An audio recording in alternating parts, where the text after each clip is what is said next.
We are live. Aloha, fam. We are live on YouTube, Twitch, Kick, Rumble, X. We're going to be live on Spotify and Apple Podcasts as well. That'll be a tape delay if there's a such thing in 2024. And I just want to thank you for being here. Be sure to share this out, family. I got a very special guest. We'll talk about her in just a second. But I just want to let you know that for those of you that have been with me all these years, I just want to say thank you.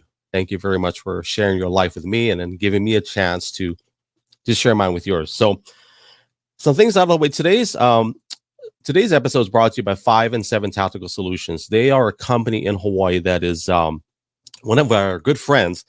And I'll just read a little bit from them. They are the premier team for tactical training and protection. They're the place that I went to get firearms training. And for people that are passionate about protecting yourself or your family, go to 5 and 7 Tactical Solutions LLC.com. And they'll give you everything from handguns to long gun training. If you're a law enforcement officer and you need to get recertified, they have all that as well. Maybe you don't have the passion for weapons or firearms. They do have self-defense classes as well for people that want to just learn how to defend yourself or your family in a situation that may require that. Brother David Padilla is the founder of 5 and 7 Tactical Solutions. And I want to encourage you to go to their website, 5 and 7 Tactical Solutions LLC.com. Check out the services that they have to offer. If that's something that interests you, in the contact form, be sure to mention GLO 808, and they'll give you $25 off of any training services or any training packages that they have to offer. So, all right, family, we are, man, I'm excited. I'm really happy and excited. I have an old time friend that I had never met organically, but I've met her through social media. And throughout the years, we met, I want to say about 9 years ago, through a live streaming platform. Some of you may have heard of it. It's called Periscope, which migrated into Twitter, now called X. And through the seasons of life, we've kind of had some very unique chapters that we both written for ourselves and our family. I'm going to read just a little bit. There's so much layers to this person. And her name is Irina Djordjic. I think I said it right. She is an accomplished broadcasting professional with a background in television journalism, digital communications and marketing, branding, fundraising, and program development. She is a champion of social justice, equity, and inclusion with extensive experience in storytelling and community building. I'll use that part and we'll talk about the rest. There's a whole, man, there's so many chapters we can talk about. So, ladies and gentlemen, I want you to just get ready. Grab a pen and paper. We want to take some notes. We may learn something today. Maybe we'll learn some language, some culture issues, and things we just talk about.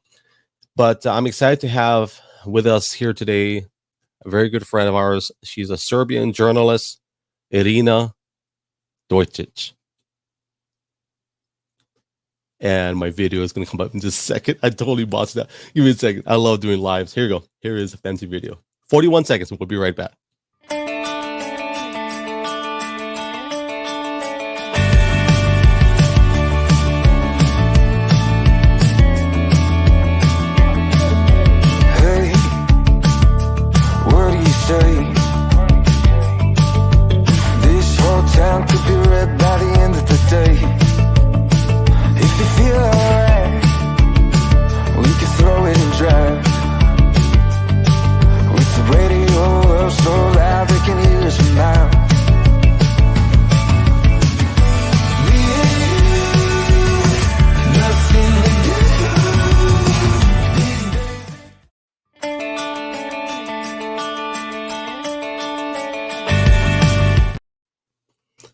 Look at you with that that fancy red suit.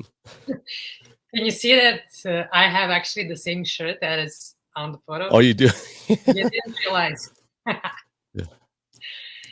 Wow. Thank you for inviting me. And Irina Djordjic. Is that right? Yes, you did it. Right. Hey, I know we talked early, but congratulations, by the way, on your family, and just raising a family. I meant to tell you that earlier, and we didn't get a chance to have that discussion. So congratulations on raising a family. It is a journey. Yeah. We should all congratulate ourselves and, yeah, give ourselves some more credits. Yeah. Now, you are on the west coast of Canada. Was that correct? The west coast, Yeah, I'm in Vancouver. Vancouver. Vancouver. I don't know if I'm pronouncing it correctly. When I hear locals here and they say Vancouver, I always feel like, oh, I'm such an immigrant. I say Vancouver. Are there a lot of Serbians in Vancouver? A lot of people from ex-Yugoslavia, a lot of people from Bosnia, Croatia, Serbia.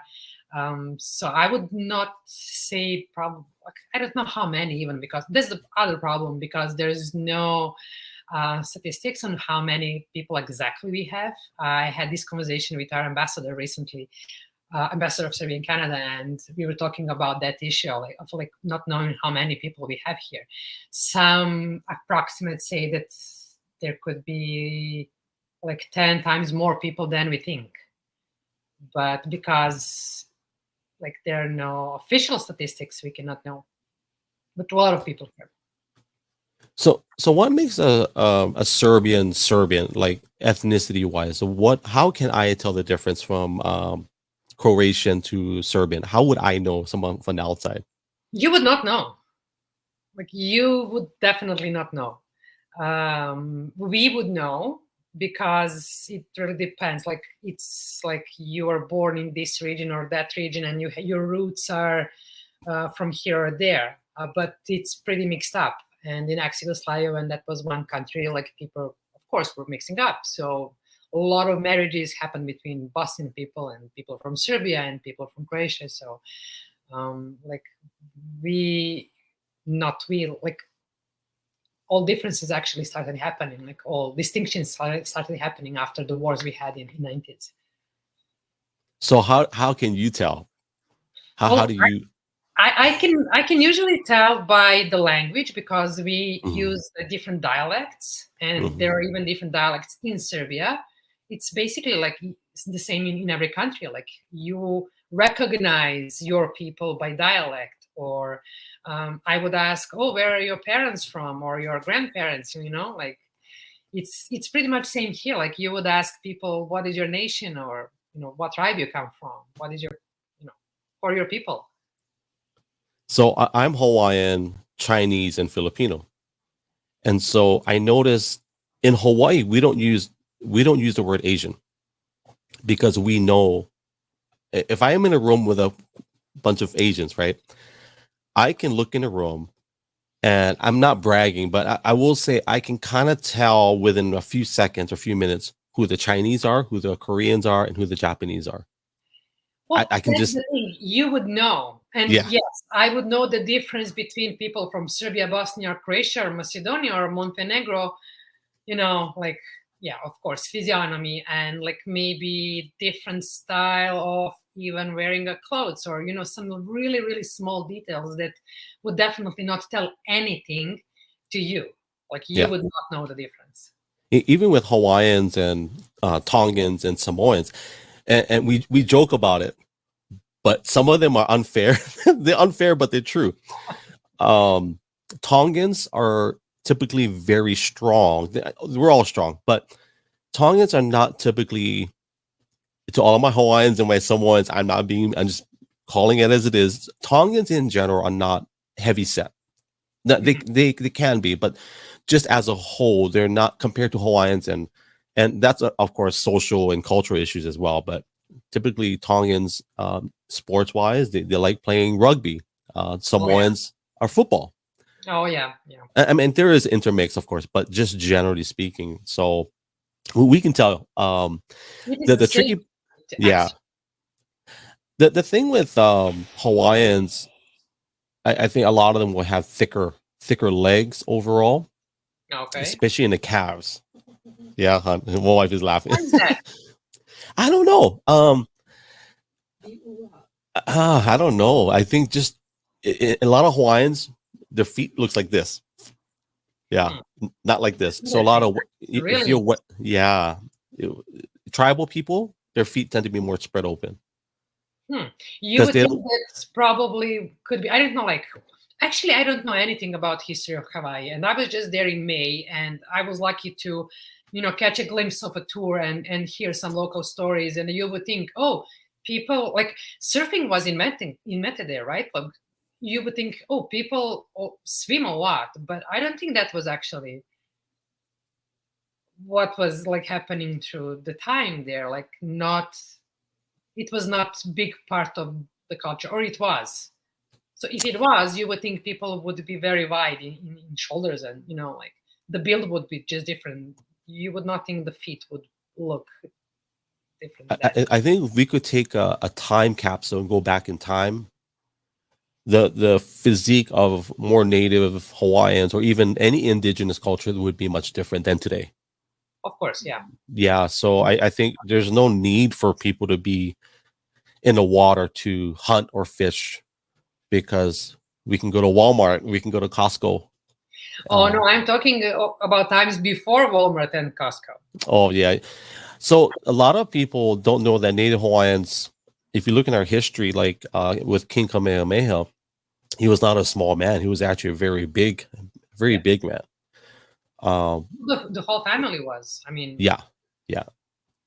And you got a chance to go on the island. Did you go to the lookout, the Nu'uanu Pali lookout?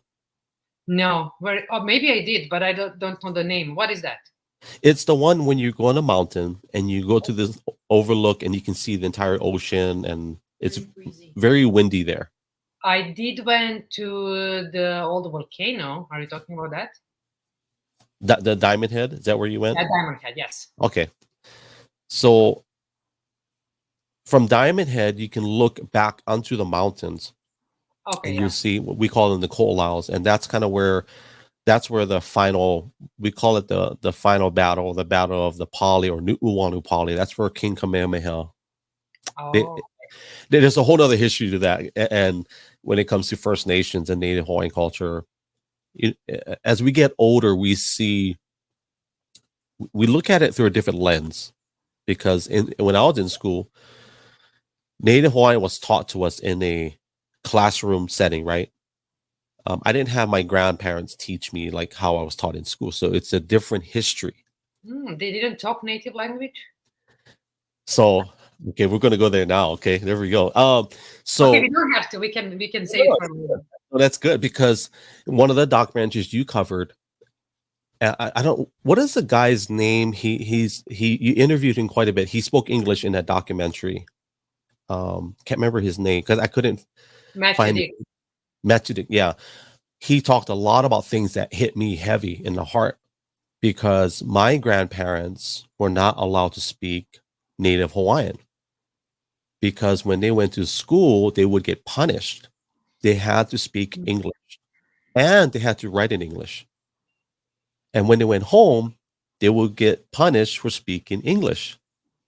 So it was a very tough time for our grandparents, great-grandparents. And so that's part of the reason why I didn't get taught that, because it was already ingrained that you have to assimilate to Western culture. And so here we are in 2024. My wife and I are very passionate now to get that language. My wife she understands a lot. We don't speak it yet. I am learning, and I'm actually, my wife can speak, but we're slowly getting back into that, because we want to teach our kids to carry that. That language. So yeah, we weren't taught that. But you were not. You would learn the language in school. So I had it in elementary school. In high school, it would be considered an elective and not a requirement. That's much more than what people have in Canada, because like they can learn their native languages in their communities, not in schools. So how many First Nations are in your area that you know of, that I know of? Maybe 15 in the area where I am, but I believe British Columbia has the most First Nations than other provinces. I cannot remember, is it the number 286, 84 for the whole Canada, or just for British Columbia? I'm not sure. I forgot that number because it was like a few years ago when I looked back at the statistics, but it's a lot. And I cannot remember what is the number for British Columbia, but definitely we have the most, like more than other provinces. So for people that are listening today or watching, one of the documentaries that Irina put out, and really good, by the way. Are you a one-man band, or do you have a team that does your videos? No, one-man show. I do everything You're really good. The video intros. I like how you do your I call it just your vocal introductions, or you talk and then you do your video after that. I love that. Thank you so much. So it was a lot of work. Like just for I know that, I needed 3 weeks, and I filmed like my parts. I filmed maybe in a day, but it took me 3 weeks actually to do the research and to actually find materials, video materials, because I didn't have anything. I just couldn't film. Like there's nothing to film, right? For that story, specific story. So I had to use materials, archive materials from CBC and some like documentaries and other programs. So yeah, but I do everything myself. Thank you. You're very good at it, I will say, because it takes me 3 weeks just to do a video intro, but so family, there's a documentary she did on First, and I'm very generalizing, we can get into detail, but basically First Nations and the effects of First Nations when another country or another people come in. Yes. And eradicate. I did actually 3. Was it 3 or 2?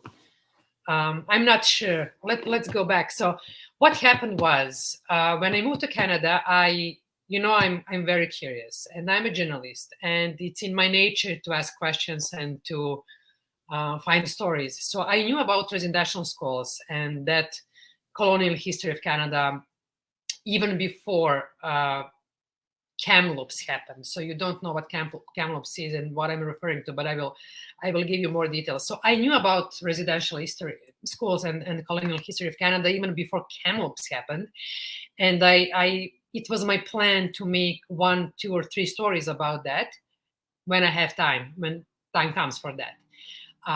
But I was not ready. I had just maybe 1 or 2 interviews filmed at a time when Kamloops happened. So Kamloops is a small city in British Columbia, and in 2020, I believe, one mass grave was discovered in Kamloops. So the number of the graves they discovered, so it's not open yet. They've done the sonar research of the grounds and found 215 bodies. Approximate number is 215 bodies in that mass grave, and those were kids from the residential school. So that just exploded, that discovery, and that changed everything, because before that you couldn't hear many stories in public about residential schools or the survivors. Yes, everything happened before that. Like Canada had these trials with residential school survivors, and people got some settlements for that, but it was not big in media, and people would not talk about that. That was not mainstream topic that people would talk about. But when Kamloops happened, that exploded, and like every media, everybody were covering that. And I was thinking, okay, so this is the moment I have to make this story. I had 1 interview filmed. I know the story. I know the background. Let's do it now. People need to hear this. And then I went down the rabbit hole and realized, I don't know anything. I know probably what people who grow up here would know, because they also didn't know anything. After that, I spoke with many people who were born and raised here, First Nations or settlers, like, and they didn't know much. And I was researching, and it took me 3 weeks actually of research to be able to say, okay, now this story is complete. And it was super, super emotional. It was exhausting. So I think it took me maybe 2 months to emotionally recover after wrapping up that story. And after that, I also made another one about decolonization. That's the interview with Matt Dick that you saw. So what was your question? Sorry, I'm just No, there is no question. We're just talking. okay. There's a part in that video where I felt that it was very emotionally heavy and taxing, at least for me. And I was just thinking, I don't know how she's going to finish this clip. And then I saw your eyes, and then I could tell. Yeah, I saw your eyes getting a little bit watery. I said, okay, this is So for people that don't know, it was 215 children they found in the mass grave In that one, and in that one. yeah, so several other happened after that first one. And I've learned actually after that discovery that like people from local communities would do different researches in the last 10 years, 15 years, 20 years, but nothing ever came up. At least nothing in public. So this was first public story that everybody would know about. So I don't know if there is a reason for that, but I've heard a lot of stories like why this didn't happen before. They knew it, like it was nothing new, like it was not a discovery that would surprise people who were involved or familiar with what happened in residential schools. But this one was the first that actually got some numbers. The first one that went public. The first one that everybody talked about. And after that, many other stories, many podcasts were made. Like people done a lot of researches on what happened in different residential schools, and yeah. So these residential schools, were all of them religious, or was it government run, or both? Both. So I don't know, was it the same in US? In US, the system was called industrial schools. Industrial, yeah. So basically, from my understanding, the creators of residential schools in Canada were inspired by industrial schools in US. And they were run by churches, United Church, Catholic Church. Oh my God, I even forgot how many. I think 3 or 4 churches were involved, like the biggest ones. But they were funded by government. So they would get money from the government to run the schools. Kids would live there, like they would not go home. And the practice was to relocate children from their communities. So they would go to like very far residential school so they cannot run away and go back home. Or some of the kids would never go home. Some of them would go home over summer. It really depends. So rules were different for every school, I guess. I'm going to read a quote out of your documentary, and it says, "In order to educate the children properly, we must separate them from their families. We must civilize them." And that's kind of a short version. And that was from one of the government officials. He was the one who was kind of creator of the program. Yes, the idea was to educate indigenous children to different ways of living, I would say, right? Like, we have 4 kids. My oldest daughter, she went to public school and private school. I went to public and private. The other 3, they all went to public, or they went to preschools. But then we decided to homeschool them. That's the best decision we ever made. It's not easy, but for me, one of the reasons, outside of political reasons in Hawaii is a very strong political state. People don't realize that because it's so peaceful. It's Hawaii, but no, there's a lot of things in the background that people don't even realize. So outside of that, I would come home from work. My daughter would have to do schoolwork, chores, play outside, do whatever. If she had any extracurricular activities, she would do that. By the time we had dinner and actually had a chance to sit down and spend time with my daughter, I only had 30 minutes to an hour a day to raise my own daughter. And every other hour of the day outside of her sleeping was in school. And for me, my personal conviction is, what do I expect, if my kids act a certain way? If 8 to 10 hours of their life is being spent with other people to teach them about life. And so that was one of our first convictions. Like, there are children, let's teach them. And they have the rest of their life to go do whatever it is they want to do. But while they're under our care, we're going to make sure we teach them as much as possible. Our kids are, I'm going to brag now, our kids are smarter than most kids. There's no grade levels. There's no ceiling. My youngest daughter, she wrote her first computer program at 10. Is it 10 years old, honey? At 10. We don't force them. If they want to learn, you go ahead and you go learn. And so that's that decision. And the reason why I say that, when I watch a documentary, and let's pretend that none of those evil things happened to those kids. And let's just pretend that that was a good school overall, 100%. What broke my heart, Irina, when I watched that video, is that these kids are going to bed every night and there's no mommy and daddy there with them. That broke my heart to see that. It's not just that. It's like they were abused in every possible imaginable way you can imagine. So, yeah, not having their family around would be like a holiday for them if they were not abused.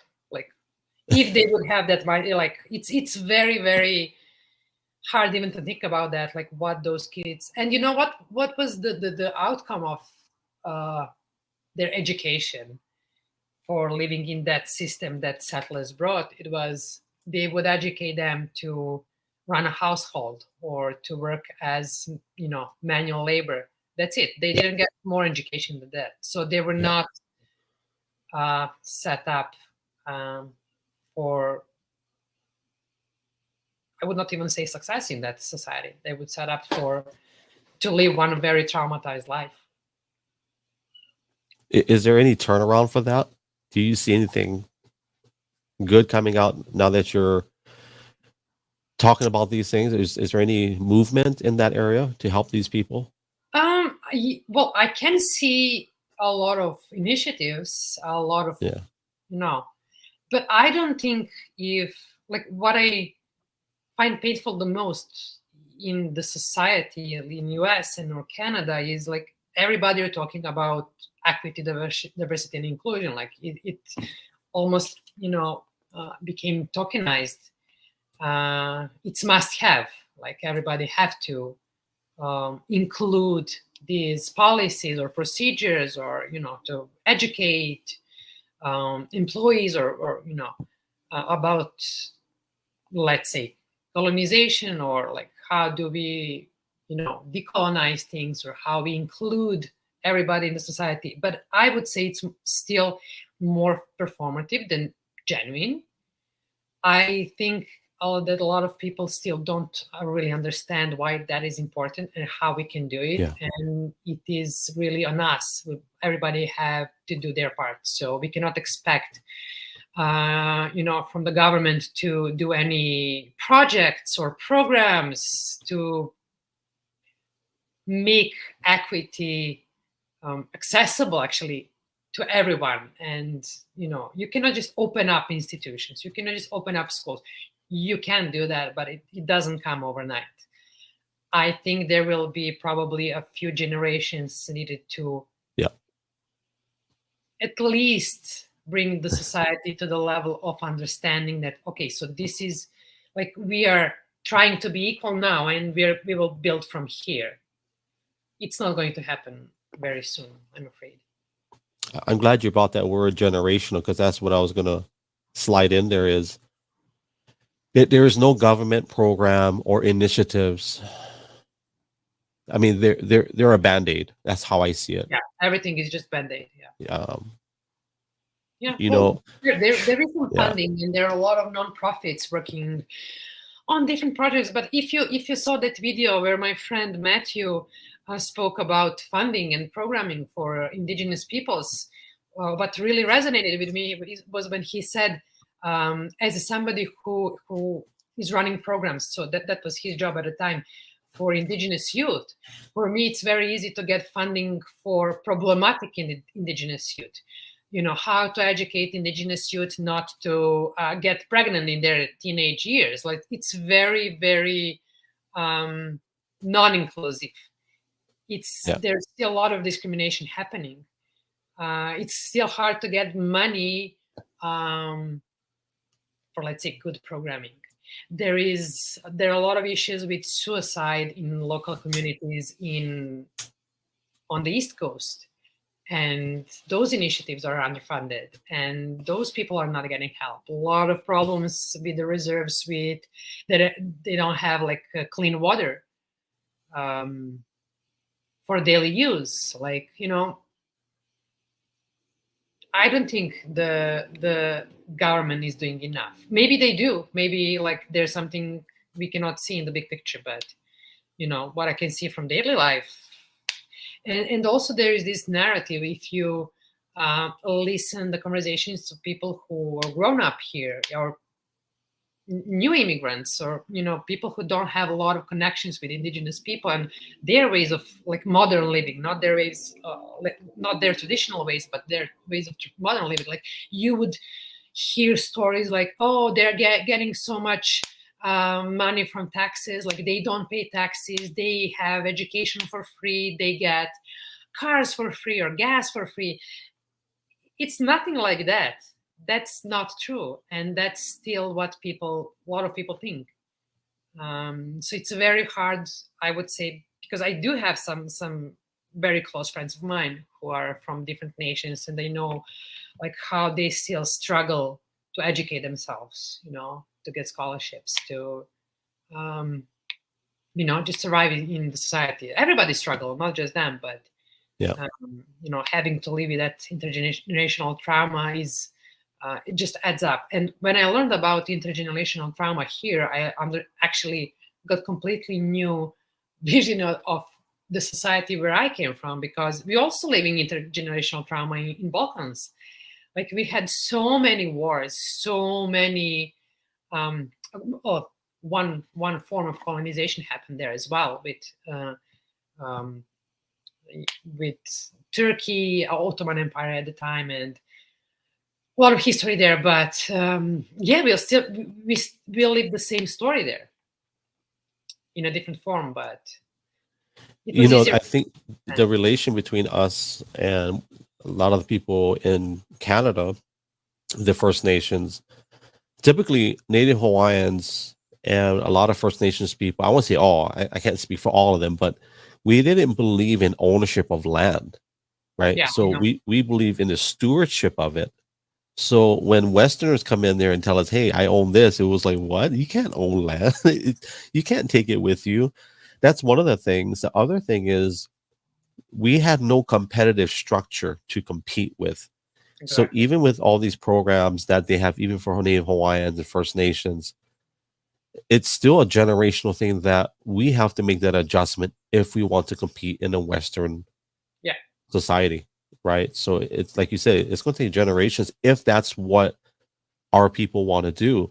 I will say my grandparents, actually, or great grandparents, they broke that cycle. They became landowners outside of the government's help. So in Hawaii, they have something what they call Hawaiian homelands, which is basically the government gives you land, but you don't own it. You get to have it for 100 years. Mm-hmm. And then after 100 years, it goes back to the government. And so then that's it. That it's basically 100-year lease, and you can own the house. So if you ever want to leave, you have to take the house with you. So, or you sell it to some. So you never truly have. And you just sign a new agreement for another 100 years. No, that's it. I think that's it. Once you qualify, I might be wrong. Somebody can fact check on that, but the way the Hawaiian homelands was designed was, this is my opinion, is to appease the Native Hawaiians so they don't revolt. Say, hey, we're going to give you land. Yeah. This is what you have. Okay. The problem I see with that is Native Hawaiians in general, I'm not speaking for all of my people, but if the government gives us something, yeah, we'll take it. In the meantime, all the other land in Kailua, in Kaneohe, all the beautiful property, guess who gets to buy it? Not us, because we're happy with our little plot of land that we have. And so that So generational, who owns homes and land and properties in Hawaii? the majority is outsiders. It's not. So there's about 450,000 native Hawaiians left on this planet, and the majority of them don't even live in Hawaii. So the majority of, I don't know the percentages of land ownership in Hawaii in terms of people, but I do know that the largest landowner in Hawaii is what they call the Bishop Estate. I had it written down somewhere, but they own the most land. There's 5 families that own the land in Hawaii, or 5 businesses. Wow. So they pretty much run, and then the state of Hawaii, of course, owns all of the land. So, That is but so yeah, sad. yeah. Well, I don't know any indigenous people here. I'm trying to think now that own their own land. Land on the res here isn't owned by native residents. Yeah, it's pasture. Sure. Yeah, yeah, yes. It's an appeasement, basically, to keep certain people subdued to where they don't have to compete. Like my wife, for years, we would argue about we should get Hawaiian homelands, and I'm like, I don't want it, because my parents bought land. They bought property. My great grandparents bought property on their own. They broke that cycle of handouts, if you will. Like we can do this, right? But the majority of most First Nations people that I've met don't have that mindset. I'm not saying all, but quite a bit don't have that. Hey, I'll go out and get it, right? Oh, I believe it's the same.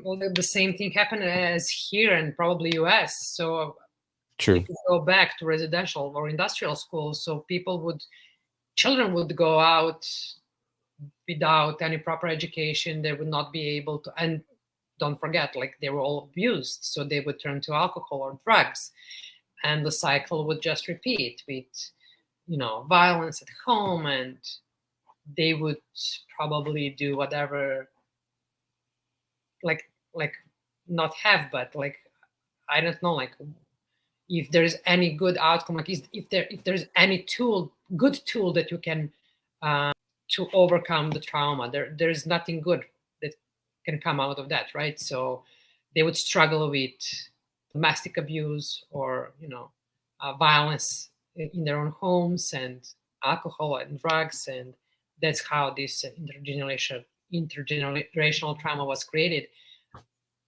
And how you can just, like you're lucky that your grandparents broke the cycle. And I can see, like, many my friends have the same story here, like their grandparents or also their parents broke the cycle, but still they still feel the consequences of everything, and maybe their kids will be able to uh, feel kind of free, and maybe to have more tools or resources to build their lives. But it's going to be very hard. Yeah. Well, especially even now, and just, we don't have to get political, but just the way, man, COVID really exposed a lot of things too. The way the COVID situation was handled globally, it exposed a lot of things. Yeah, that's true. I gotta ask before, how did you get so passionate about like First Nations? Was it when you were in Canada? Is that what started this whole passion for that? What lit that fire for you? Well, it is just because I like to think about myself, that like, I'm advocate for justice. I'm not, I would not organize a protest. Maybe I would, but and also being a journalist, I actually started, and I love that job because it gives you tools and resources to help someone, to make a story that would shed a light on some problem, or bring the story to the people, like decision makers or somebody who can help. So when I learned about colonization and colonial history of Canada, and so many injustices and the residential school system, I was in shock. Like I was I was really, really disappointed. That's Mm. one of the words to explain, to describe my feelings.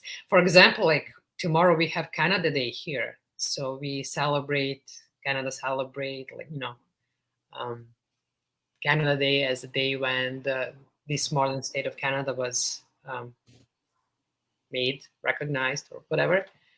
I don't celebrate Canada Day. I remember last year when my friend asked me, "Oh, how are you going to celebrate Canada Day?" I said, "I don't celebrate this country because I cannot do that. Like, it would be like, I support everything that happened, and I do understand the modern Canada is not what it was like 100 years ago or 150, but still, like, unless everybody are equal and have the same opportunities, I cannot celebrate the state that, like, it doesn't mean that I don't respect what I got as an immigrant here. I Yeah. do, Yeah. and I'm very grateful. But that's not enough.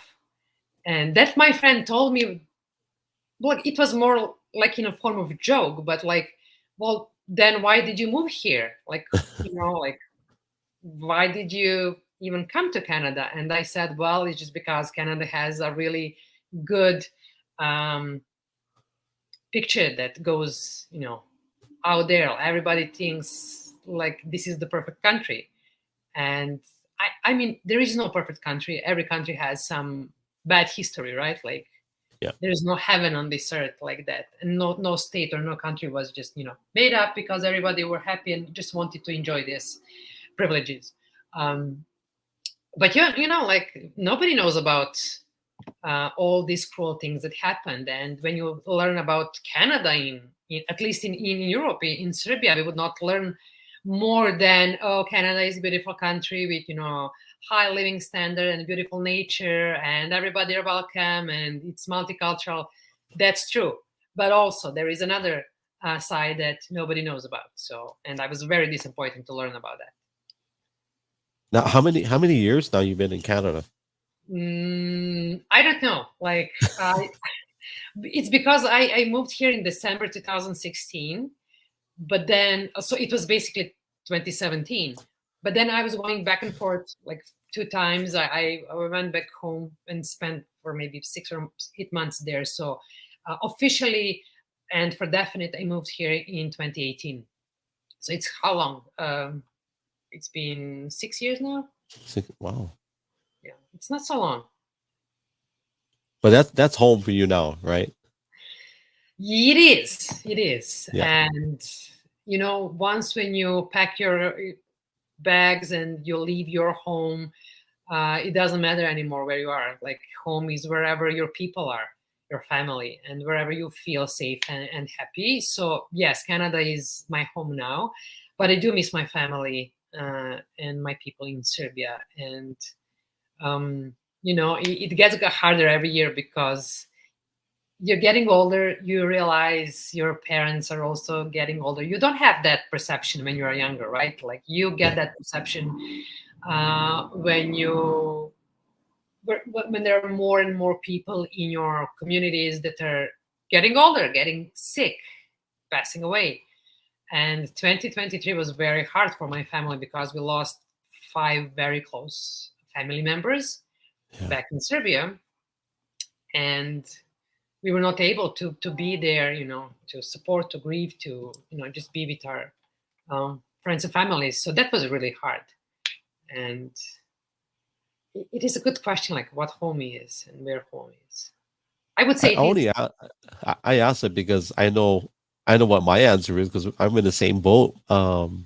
Yeah, What is it's your answer? hard. Well, it's hard. I used to say home. Hawaii is always my home, and something that God put in my heart was that's where your roots are, but your home is where I've called you to be in this chapter of your life. And so Yeah, even though I'm here in Oregon, this is not my first choice, but I'm here to help my brother and to serve him. My wife made a decision. So while we're here, I will say this is a beautiful place. I enjoy it. It's not my roots, but it is home for now. yeah. And it is Well, hard though. The funerals are hard. I agree with you. The funerals are hard, yeah, very hard. yeah. And I mean, it's hard also to miss all celebrations and of life and celebrations of any kind. Like, I'm not there to see my nephews growing. Like, Graduations, yeah, like birthdays, birthdays. graduations, any small successes, like, like you're not there and you see kids from your family growing up and not knowing you. And you go there just, if you're lucky to go every summer to use your vacation, if you're lucky to have enough time to go, enough money to go, because it's very expensive, you see them once a year and they change a lot and they don't know you. For them, you're just some relative from Canada. That's it. For the first 2 years, a year and a half, we flew back and forth a lot. I think a total of 8 times, and that's because of the context, right? So we had to go back. We had conferences to do. We're still doing our pastoral duties in Hawaii. My wife had a funeral. We had 2 funerals to attend. But now it's slowed down because it is expensive. Yeah. I mean, it's very expensive to travel a lot, and just raising your kids. It's you got to find that balance, right? Like, am I going to spend time? Because last year I wasn't home 6 months out of the year. I was not home, Oh, and wow. that was very, very hard for my wife and my kids. It was extremely What hard. did you So do? Did you go back there? that was some of the trips, and a lot of the trips. I visit my brother. So my dad and we agree that there's always somebody with my brother at the Mhm. hospital. So yeah, I'll be gone 2 weeks. So 2 weeks out of every month, I would be gone. I wouldn't be home. That was hard, very hard. That's And a now lot. looking back, I was so focused, like, I got to take care of this, I got to do this. And my wife and I really came to a place where something's got to change. We need to find some balance. And so I agree with you. The whole being away from home, it's hard, and just trying to find that balance. It's I very totally, hard. And for me, yeah. when I moved to Canada, and also it was not my country of choice, and I never wanted to move from Serbia. Like, I love my life in Serbia. I had a really good life there. But I moved because my husband got a job here in Vancouver. Um, and it was, like, oh, this is just 1 year project. And then 1 year turned to be another year in Canada. And at the time, I was hosting the morning show and anchoring cultural news and working as on-field multimedia journalist, like basically the same what I've done with my YouTube channel here. And it was a lot, and I was tired, and I needed a break. And I decided, okay, so it's going to be either you are coming home, or I will come in and see if I even like Vancouver. So I got my 6 months unpaid leave, and I got pregnant. And it was at that point, it was very easy to make a decision to stay here because, in every aspect, Canada is better for raising a kid, because especially in Serbia, like, political situation was not the best at the time. It's even worse now. I would not go back. Like, a lot of people are asking me, oh, are you planning to go back? Unfortunately, no. Like, yeah, as you say, my roots are there, but I would not like to go back and live in that society right now. Maybe in 5 or 10 years, but currently no.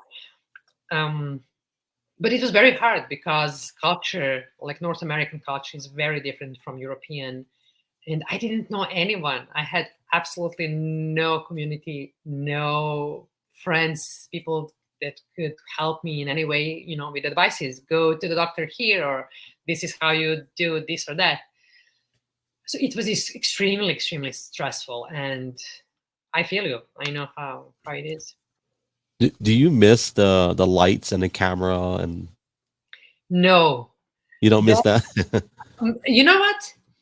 I actually don't ask myself that question a lot, but when I do, I always say no, I don't miss it. But I'm not sure if I am maybe tricking myself not to think about that because I miss it.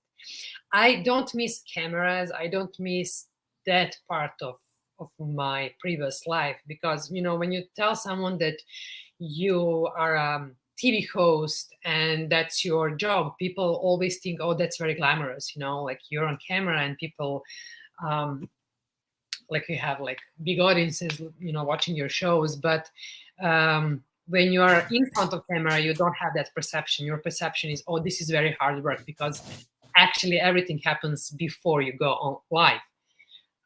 So there's a lot of work. There are big teams working on every show. So I miss that excitement. I miss being able to share the stories. And that's why I actually created my YouTube channel when I moved here, to share the stories and, to help people who had no answers about life in Canada, because I was reached out by many, many people from Serbia and Bosnia and Croatia, Macedonia, who wanted to come here, and they had, millions of questions like, how do I get the visa? How do I find the job there? How do I find a good school for my kid? And I realized, oh, this is, it's good thing that I'm doing this because I'm helping a lot of people.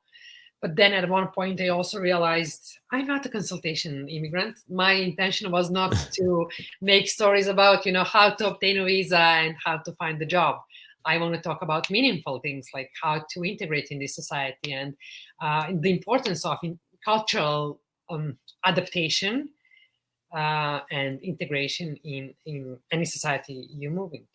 So for people that don't know how me and Irina met, when we I don't know who saw who first. I just remember there's a red dot on this map. Yeah. And whenever you tap on a red dot, you would go to that country or that location. And I think you were showing something scenic. There were several broadcasts. I remember you would turn your phone on and you would do it live while you're on TV. Yeah. And I thought that was the coolest thing. I didn't understand a single word. I just thought that was so cool because I could see in the background, I see the lights. I could see you know how many problems I had with my coworkers because I was periscoping during the morning show, the cultural news, because they had no idea what periscope was. Yeah. And they were so afraid that something would go wrong. And they were afraid that people would see something that's not appropriate. And I spent a lot of time explaining to my coworkers that we have to open up. We have to show people that this is what is happening behind the scenes. It's not everything, like just what you see on TV screens. But that was just too much for some of them to understand. But still, I did it, and I loved it, and I really enjoyed that part. And Periscope was the best thing that ever happened to digital world. And it still is. I think even these days, if we would have Periscope, like a lot of people would benefit from it. Just the thing that you said, like you open the map and you see red spots and you know where to go and where people, like in what countries or cities people are live at the moment, and you can just join. And there's nothing like that right now, right? Like I'm so out of the loop, but there's nothing like that. Like, why did they kill Periscope?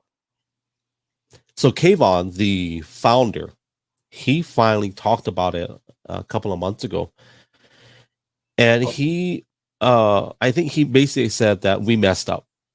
And I'm paraphrasing, right? But basically they had a good product and they didn't assimilate the social structure of Twitter to provide a covering that was sustainable.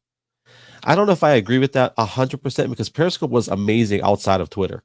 Yeah, it really was. It was amazing even without Twitter. But I do agree that he said he didn't believe that a standalone live stream app would be able to survive. Why? On its own. So, I think revenue, maybe it could be revenue. I don't know. I don't believe that though. I don't believe that. But there are so many platforms that are surviving. TikTok and others. But I think what it is, and so Joey, who is in my profile, I don't know, not sure if you ever heard of Joey, but he created a product that moderated conversation on Periscope. Okay.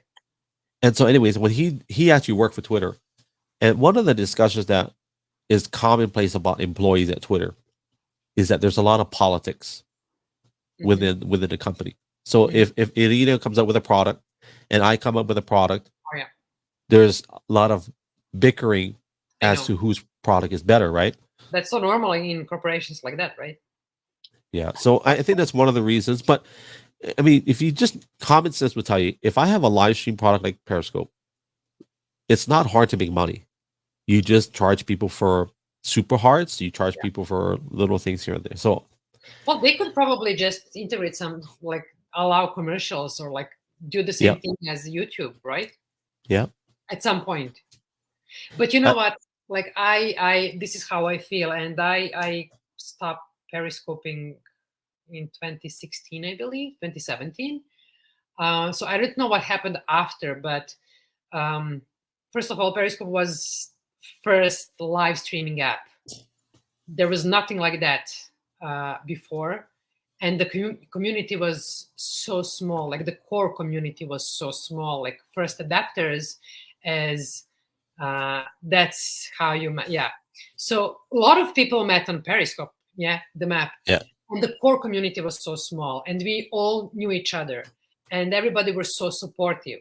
And most of people didn't use Periscope for business. Yeah, there were some people who were trying to get something out of their streams or whatever, build their products, and we can see some of them even doing the same thing now, and that's fair, that's okay. But most of community were genuine. They just wanted to share their stories and support others, and that happened on Periscope, and that didn't happen anywhere. Like YouTube is very different, Instagram, Twitter, like TikTok, like every platform is absolutely different, and I don't think there is community connection on any other platform that outside of Periscope.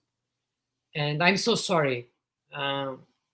Just that aspect of Periscope was meaningful. Like there's no meaningful social connections on other platforms. That's what I miss. Yeah. And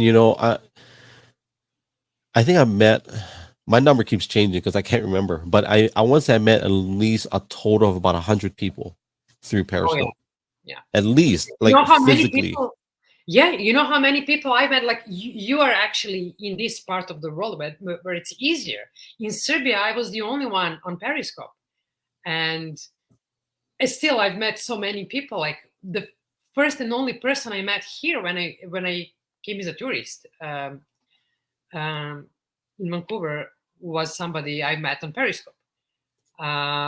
Some people came to Belgrade and we met because we first met on Periscope. There is a friend from Melbourne in Australia, a friend from Dubai, a friend from Bulgaria, a friend from America who came, and he was just visiting the region, and he came to Belgrade just because he saw Belgrade in my scopes, and we met. A great friend came to visit me in Vancouver. She brought her daughter, and we spent few awesome days here. And my husband was so surprised. He was like, okay, you're really going to meet someone that you don't even know how she looks. I didn't know how she looks like before we met in person because she was not doing lives. And when we met, it was like I'm meeting with a relative, long lost relative. So it was really amazing. You don't get that anymore. I met Sarah and of course Tala. So Sarah's in here. She's in Canada, Newfoundland, actually. Okay. In Newfoundland. But I met her and her mom in Hawaii. They came, and I met Tala, of course, in California. And one time I was in Costco and I was with my kids. As a parent, you have different eyes as a parent. You have your peripheral vision, and I felt somebody just looking at me. And I'm looking, and the guy just staring at me. He didn't look harmful. He looked very harmless. I'm looking at him. He's watching me.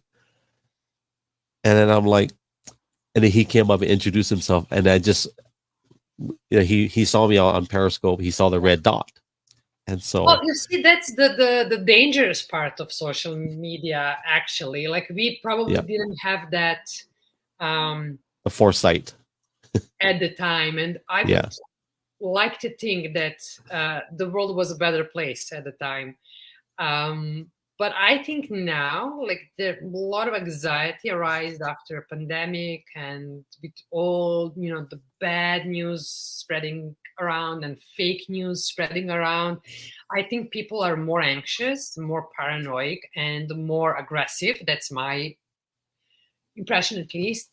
I think it would be dangerous today to, just go live and everybody can see your location and find you, because it happened to me in once when I was doing live from downtown Belgrade.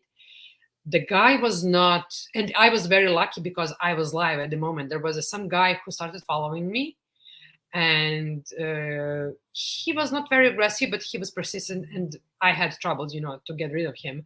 And I was lucky because I was live, and I remember I just, telling to my friends all around the world, so nobody would even able to help me, but I tell them like, okay, just stay here and we have to figure out what to do.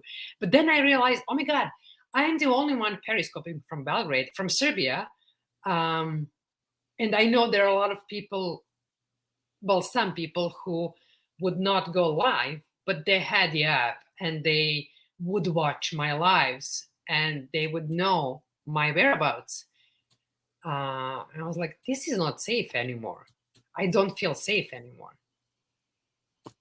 There was so I did a live stream. I met other periscopers in Hawaii, and we went to a bakery. And my wife was with me, and there was someone that was, I don't like using this term because I don't feel like that, but she was kind of a stalker Oh yeah, to me. But I never felt that way because maybe I was naive at the time. But my wife knew. Well, she was like, "No, no, this is not today." you know, yeah, well, my wife is not today. yeah. And after that moment, it never happened again. So I do You never agree. know. Yeah, you never know.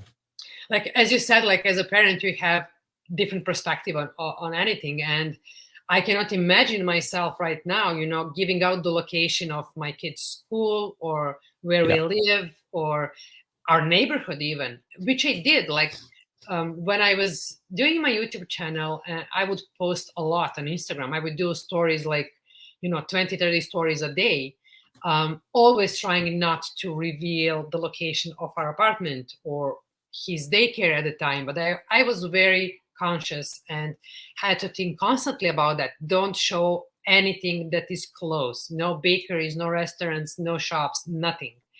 You can turn off your location, yeah, but people who live there, it's very easy to yeah. recognize the beach or the bakery or whatever.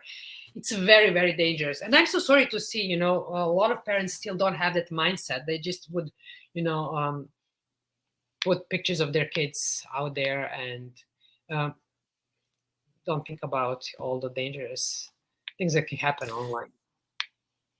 Well, we tried with our kids in the beginning, but because of we were live streaming before Periscope, we had other outlets like Facebook and this other app No. called Ustream. So we Oh, were okay. on Ustream, not Facebook.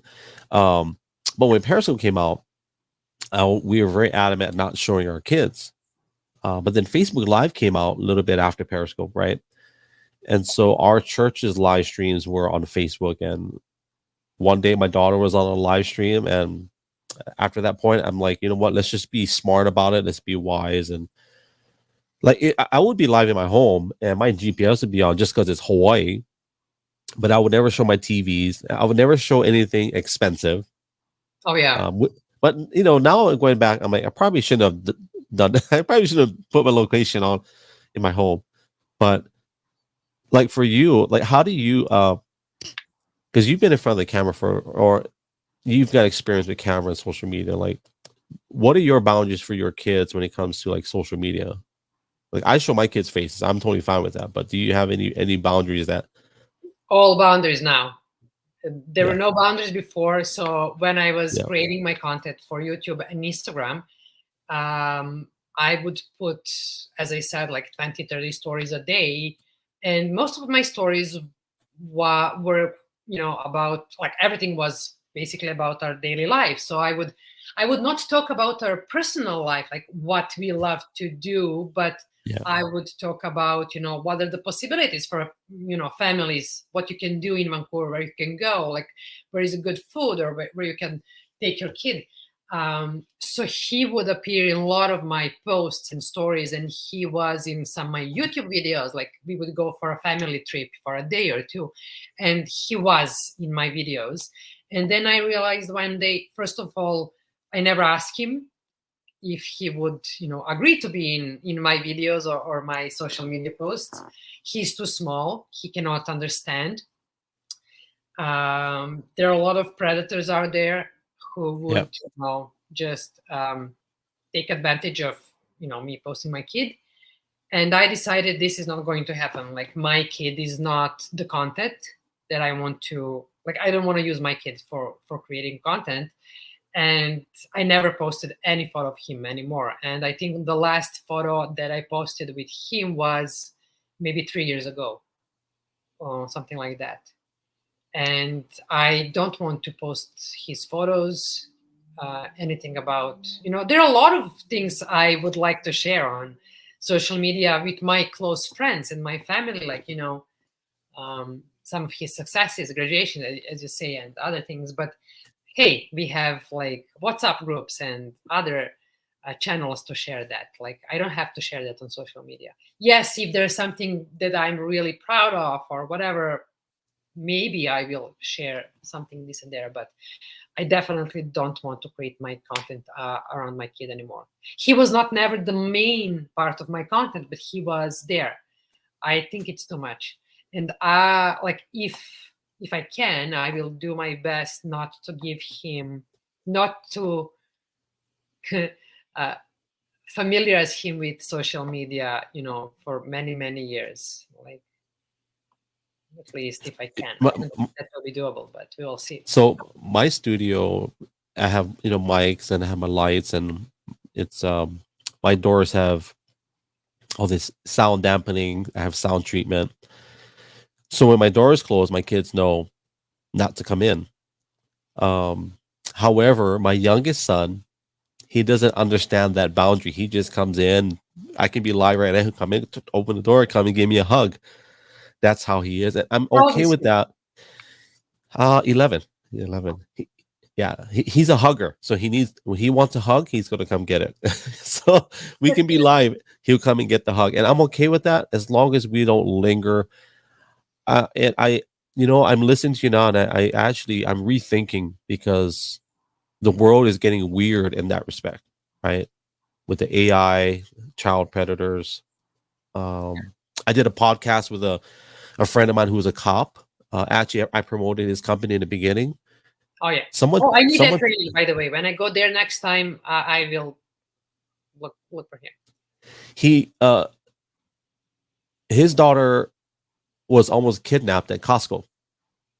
Wow. I'll share the video with you.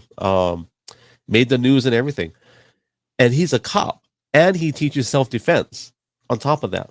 So, the world's different now. It's a little bit different. I take to heart what you shared. So, with the child predator, can we talk a little bit about the violence against women Yeah. initiatives that you had over the years? Can we talk about a few of those? First of all, what led you to be passionate about that? Well, it was my personal experience, and it's funny, when I got familiar with like Western culture and how businesses are and personal brands are built here, I realized, oh, everybody has a story, like everybody has some very difficult story that, or trauma they overcome, and this is how they get passionate about advocating about anything. But then also I learned, like, a lot of those stories are made up, like they're not true. My story was true. So I had personal experience with emotional abuse in a relationship that I had many years ago. Um, and I was just passionate about sharing, not my story, not my personal story, but my experience and trying to educate girls, women, and men as well how to recognize those red flags. Because but that happened to me. I realized I was growing up, and I grew up in a family, in a big family with a lot of women who survived, different kinds of abuses, like physical, mental, mm, emotional abuses, and those stories were never shared. Similar, like what we just spoke about, residential schools, like families, like your grandparents or my friends' grandparents would not share their experience from residential school, and it's similar with any kind of abuse. Like people don't talk about that. I don't think that's just in my culture. I believe it's pretty much the same in every culture. Like people don't talk about bad things in their family history. But when I decided to share my story, I did a little research in my family, and I realized that I have, let's say, 13 relatives that were 10 years older than I was at the time, and 11 of them had similar experiences. 11 women out of 13. That's a very high number. And I realized I don't want this to happen to my young cousins. Like at the time, my young cousins were like 7 and 9 and 10 and 12, and I wanted to be that role model that they can look up to, and um, first of all learn something from me, but also rely on me. Or if they have any problem, if they see any red flags, or they think they need they need support, I wanted to be that person that they would um, you know um, come and ask for advice or protection or whatever. And that was my first initial goal. But then what actually happened was, I was in Periscope. I was doing my live, one of my daily scopes, and it was International Day Against Violence Against Women. And it was very genuine. I just shared my story and the importance of educating not just young generations but everyone, and showing support. And um, as a public figure in Serbia, I felt like this is what we have to do, because you cannot just stay silent about any social issue, especially if you have your personal experience. And I don't know who it was, but my friends on Periscope encouraged me to share that story on my website. At the time, I had a blog. I had my website, and I would write like 2 or 3 blogs a week. And they just encouraged me to share that, and to not to go public like in a big way, but just share that and use that tool as a platform for sharing the story, so everybody could go there, and um, that would live there forever. And I did. And I had no idea what consequences would come out of, like what outcome of that just sharing my blog would be.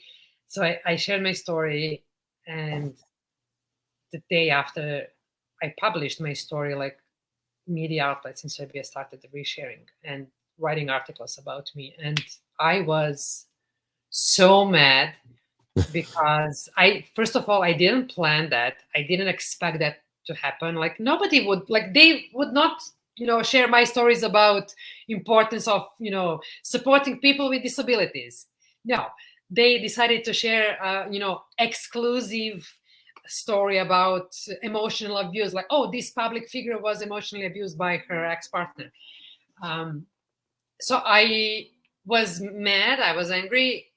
But I used that as an opportunity to, spread the awareness about, how important that campaign is. And I started my own campaign to, break the silence and to support each other. And that's how it started. And, I would go to, different TV shows to talk about that. But I'm happy also because people were respectful. Nobody would actually ask me about my personal experience and who that person was and how um, how I survived that, what happened. But because probably it was because I choose not to talk to those kind of media. I very wisely choose to talk, with media, or to get involved with events that were good platforms for sharing this story, and I just use them to spread awareness and maybe help someone, and we did help some people. So as you say in our conversation before we went live, you cannot save everyone, you cannot help everyone, but if Mhm. you save like 3 lives, like that's a lot. Well, that's 3 generations, right? Well, yeah. If you save one person, that's at least one generation. So did so what are some examples of red flags that you would coach some of these people on? What would be an example of some red flags? From my perspective now, and if I think, from my experience now, I would say, oh, just very basic common things. But that's not just basic common for somebody who has no experience. And at a time, look what happened to me, and that's the trickiest part of any, like relationship you are getting involved, like any person you're getting involved with, like even if you have not experience, but you have that inner voice that say, oh, this is not right, like as your wife Mhm. said, like this is not really, this is not the day for the stock, Yeah. like jealousy, like small cues that you would see are out of what we all perceive normal, like too many questions about our ex-partners, like too many criticism about this or that, like, getting, how people who are, prone to be abusive, first of all, they're very charming, and they want to consume all your life. They want to get to know all your parents and your family, to know your whereabouts, like 24/7.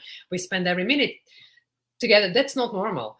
And at first moment, you're overwhelmed, you're in love, you think, oh, this is so cute, that person wants to share everything.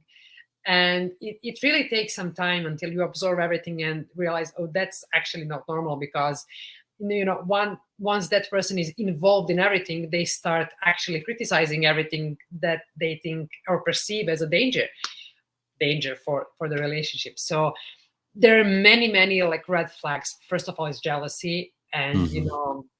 instructions how to behave, what to wear, what you can, who are your friends you can hang out with or you cannot hang out with. But that's not normal for people who don't have experience for that, or for vast majority of people who just basically fall in love and they don't see that as something negative.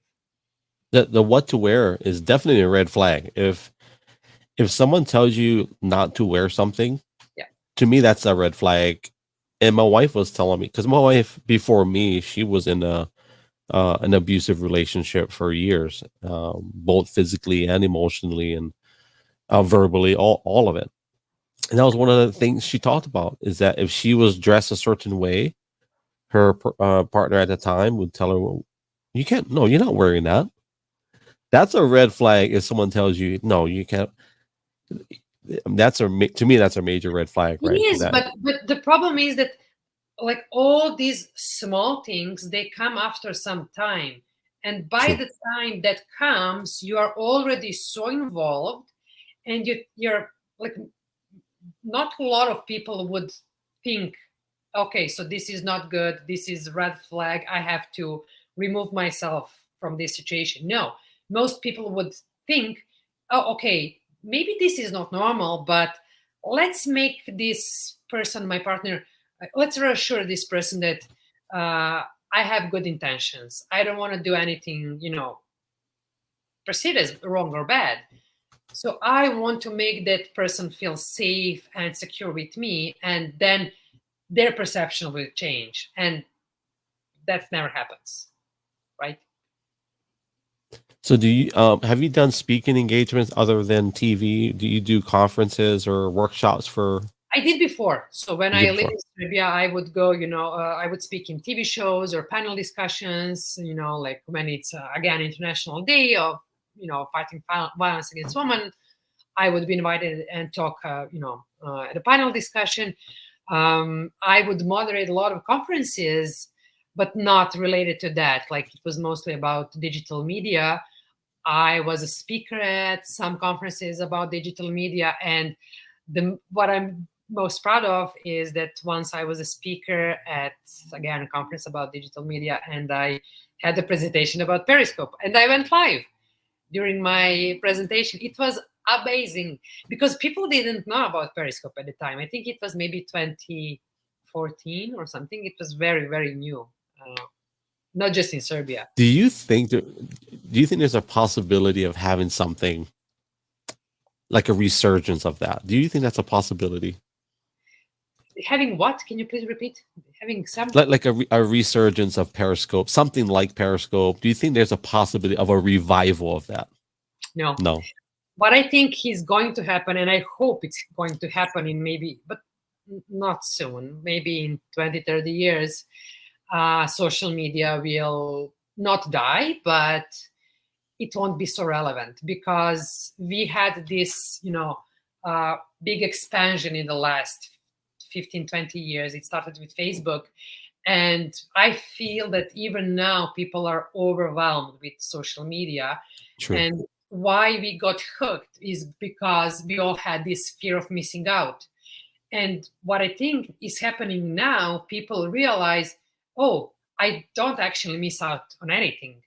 So that fear of missing out is kindly, vanishing. And also there are new generations. And I think of myself, like my generation, we are raising kids that are not on social media. And we did it all. And we know what the consequences are, like being hooked on social media or whatever, like there are many good things that come out of social media. And I would not like to see that go away. But overconsumption is definitely bad thing that happened. And like I can see my friends raising kids with the intention of not letting them use social media as much as we did. And my hope is that, like everything bad that happened because of, fake news and all the anxiety shared on social media. So I feel like in 20, 30 years, it's going to go on, in total opposite of that. And social media won't be so relevant anymore. And people will not use it that much. And when all this madness about influencers and marketing, paid marketing that's still going on social media goes out of fashion, let's say, real social elite will be people who are not on social media, who are keeping their lives private, as it was before social media. Because people that's true. It was. It was. So you would actually live your life. You would enjoy the moment. You would go on vacation with your family and, enjoy with your kids. You would not go live and miss all the moments with your family having fun at the beach because you feel like, oh, I have to go live. I have to, get more likes or whatever. Because I do understand like overconsumption on the other side. Like I do understand not overconsumption, but content creation for people who are sharing meaningful content or creating meaningful content or for business purpose. That's completely different. But using social media, with no meaningful cause, I don't think that's going to survive. Do you remember the movie The Truman Show with Jim Carrey? Oh, yeah. You're talking right now, and I'm like, oh my god, I was the Truman Show of Hawaii. Yeah. Every day, me. I would go live every day. Literally wake up, make a cup of coffee, and then live stream my coffee. Yeah. And then just talk story. And now it's different. And I was going to make a post on social media on Twitter yesterday. I was going to say Periscope is dead. Let's move on. Right. But it's been a long time already. But I said, you know what? I'm not going to do that because that's just going to incite violence. but um, the truth is that's probably one of the best things that ever happened to me. It was for that to shut down in that way, because my kids, my oldest daughter, she's married now. She graduated this past spring. She's married, graduated college. She never had social media until she was 18 years old. Oh, wow. How did you do Yeah. that? We didn't allow it. Because dad was on it every day and I knew what it was, and I don't know how we did it. My wife, I attribute my wife. My wife was very instrumental in that, and all of my kids now don't have social media at all. Well, that's what I'm talking about. You know what the traps of social media are, Yeah. and you're not going to let them go down that rabbit hole, right? So I think moving forward, what I feel in my season of my life in terms of, and I don't want to say social media anymore, because I'm really passionate about having discussions, and I think we were so enthralled or so driven to create content that I got to share my my muffin, I got to share my coffee, I got to share the ocean, and I'm like, no. Now it's like I really want to do long form conversations where there's no forced timelines of you to deliver something that's viral. Yeah. I'm okay. We're talking and there's dead space. I'm okay with that. Yeah. If you were in my home right now and we were talking and it gets quiet, you'd be like, that's okay. Okay. So the pressure to create content and to get viral, I think I agree with you. I think we're shifting from that. And yeah, because we have more meaningful conversations this way. I don't think it's going to happen fast, but True. But I think it's going to happen. And I want to reflect on two things here. Very important. First of all, you said I would share my coffee, I would share a beach, I would go to the ocean. But the difference between you sharing your coffee and the ocean and somebody who would really just share the ocean and the coffee is the meaningful conversation that you always had while having your coffee or sharing that ocean. Yes, I was very lucky to see the ocean, and this time, like first time when I went to Hawaii, I felt like, oh my god, this is so familiar because I know it. I've already seen this.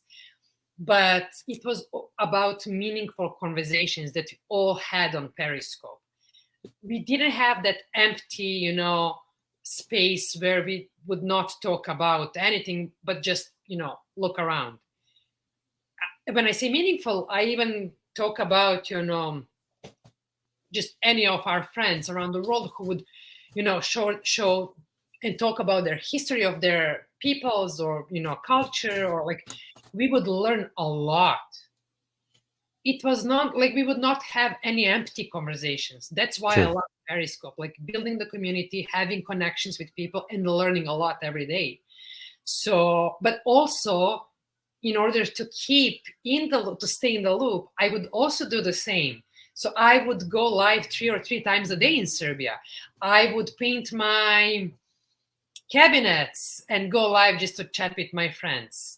But also I was doing Serbian lessons. So I was trying to... That's right. I remember. teach them some Serbian language. I would do behind the scenes. I would travel around Serbia and show them, castles or museums or any tourist attractions.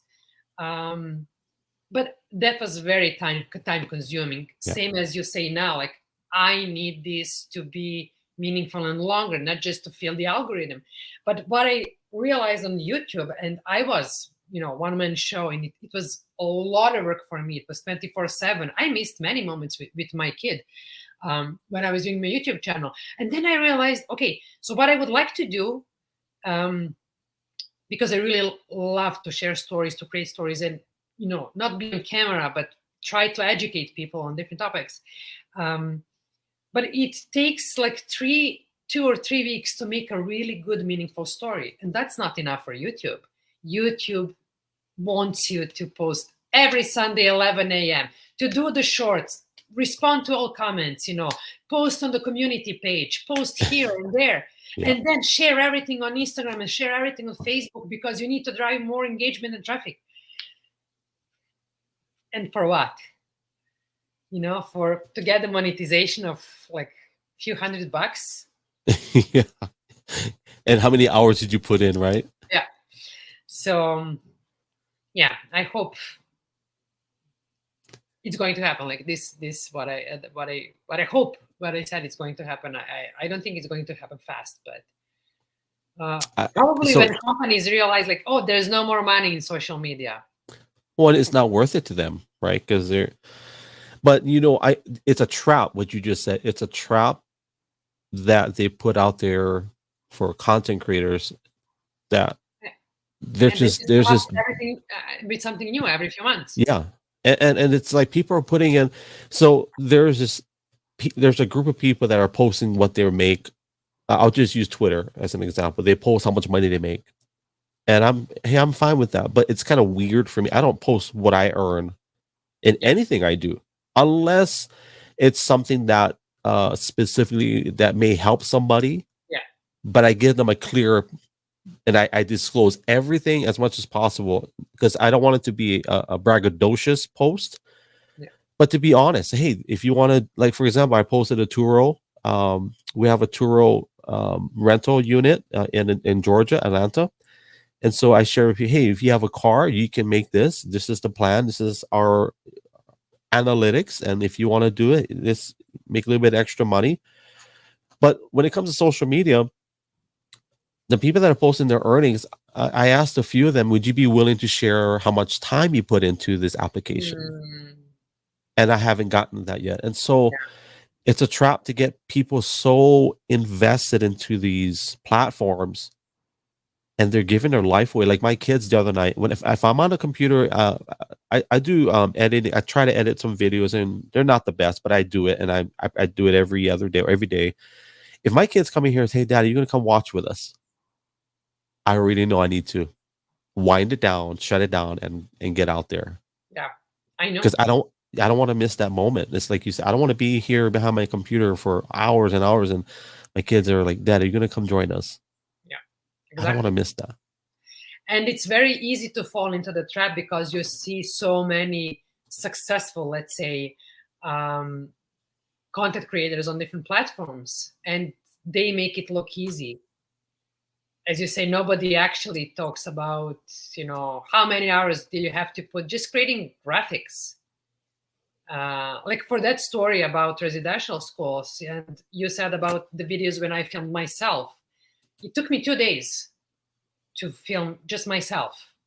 I had to put on makeup, to get my hair done, to go out and think about, the timing and the weather, if it's going to be cloudy or if it's raining or if it's sunny, do I have to use, like, what equipment do I have to use? And then the lighting. Yeah, and the location, and to fix the light and the mic, and it's too much. And you know what happened? Like when I was doing my YouTube, because a lot of people from Serbia would recognize me, as a journalist from Radio Television of Serbia, and they would say, "Oh, well, yeah, this is somebody who is well educated and with a lot of experience, and of course, this looks so good." And they would say, "Oh my God, some TV station needs to buy this, actually, to buy this content, and to pay you for making this content, and then to broadcast that." And then at some point I realized, okay, because this is so time consuming and I don't have time to work, right? I don't have no income, and I had no revenue. Monetization on YouTube is very strange. Like when you have audience in East Balkans, it doesn't pay so much. So I started my Patreon. And you know how it goes with Patreon. It's, like very small amounts, like $2 or $5 or $10 for like very exclusive content. And I got 10 subscribers. And 7 of them were my family and friends. So all of those people who were so spoiled with my content and who said, "Oh, somebody needs to pay for this," didn't want to pay $2 per month to be able to get any exclusive content. I was like, no. I'm not going to put my, hours in this just for your free entertainment. Yeah. You have to make So hard decisions sometimes. what type of investment on equipment have you made, like cameras, or what do you use for your cameras? I'm curious. This one. That's so funny, dude. That's awesome. Get out of here. Yeah. So the thing is, like, so I was trained in Serbia. I was trained by people who worked for BBC, how to do this. Multimedia journalists are usually people who film with mostly iPhones, and it's always fun. So yes, in my home studio, I have like a green screen, and I have reflectors, like professional lights, and I have small ring light, and I have lapel mic. But I filmed everything with my iPhone. And even if you would give me a professional camera, I would not know how to use it. Like color correction, or any effect, like whatever I used in post production, it was done in post production. But my camera is very basic iPhone, and it was like always so funny when I would meet, other people who were thinking about starting their YouTube channels. The first thing that everybody would say was like, "Oh, I got a professional camera. I got 4 drones. I want to have really good picture." I'm like, no, you don't need a drone. You don't need professional camera. You need the idea. You need a story, and you just need the idea, like what you want to say with that picture. Any camera would work. And if you think about that, you just go back and think about Casey Neistat, who did his daily vlogs at the time when he started. He used his phone camera, and if you watch his old videos that he'd done, like so many ideas. You, even if you're amateur, you have no idea how to operate camera, like how to do different shots, different angles. You just, there's so many good content out there. Just, invest some time, go and see, like different videos, like what people are doing, and get creative. That's it. So what do you use for so I'll share with you what I use when I'm live, or even if I do a pre-recorded video. I use note cards. Okay. And then I have of course I handwrite everything. I also have the iPhone. What is a notes on iPhone? I just make notes. If I have an idea, I'll just put it in there, and then it goes to I have my Google, and so that's kind of how I try to craft something that's a somewhat of a story. Yeah. But 90% of that after the fact is just improv, I guess, if you will. But I have my notes. But I love how you use the iPhone, because the majority of my videos are either my iPhone or have a Samsung. My professional camera is when I'm here at home, when I'm in the studio setting. So, well, it's hard to. I feel I have no experience, but I would think it's very hard to do, let's say, vlog. If you do it with professional camera, it's very different. It's easy to do it with your phone. What I do for scripting, so it really depends. I would script all my stories. So I don't know if you've seen my I had different videos on my YouTube channel. So some of the videos would be like Irina is in front of camera and she talks about whatever, and it's just me talking to camera, and I would script everything from hello to goodbye, and then I would try to learn as much as I can.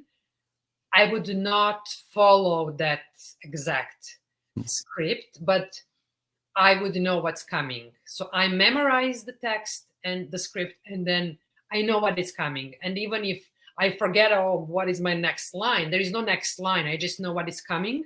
And then it's easy for me to, just go with the flow. And of course I would, forget something, but then that was not live. So I would also, it would be easy just to go back and redo whatever it's needed. I would do also the same thing if I would do like short videos of myself somewhere outside that I would use for different stories. I would also memorize my script.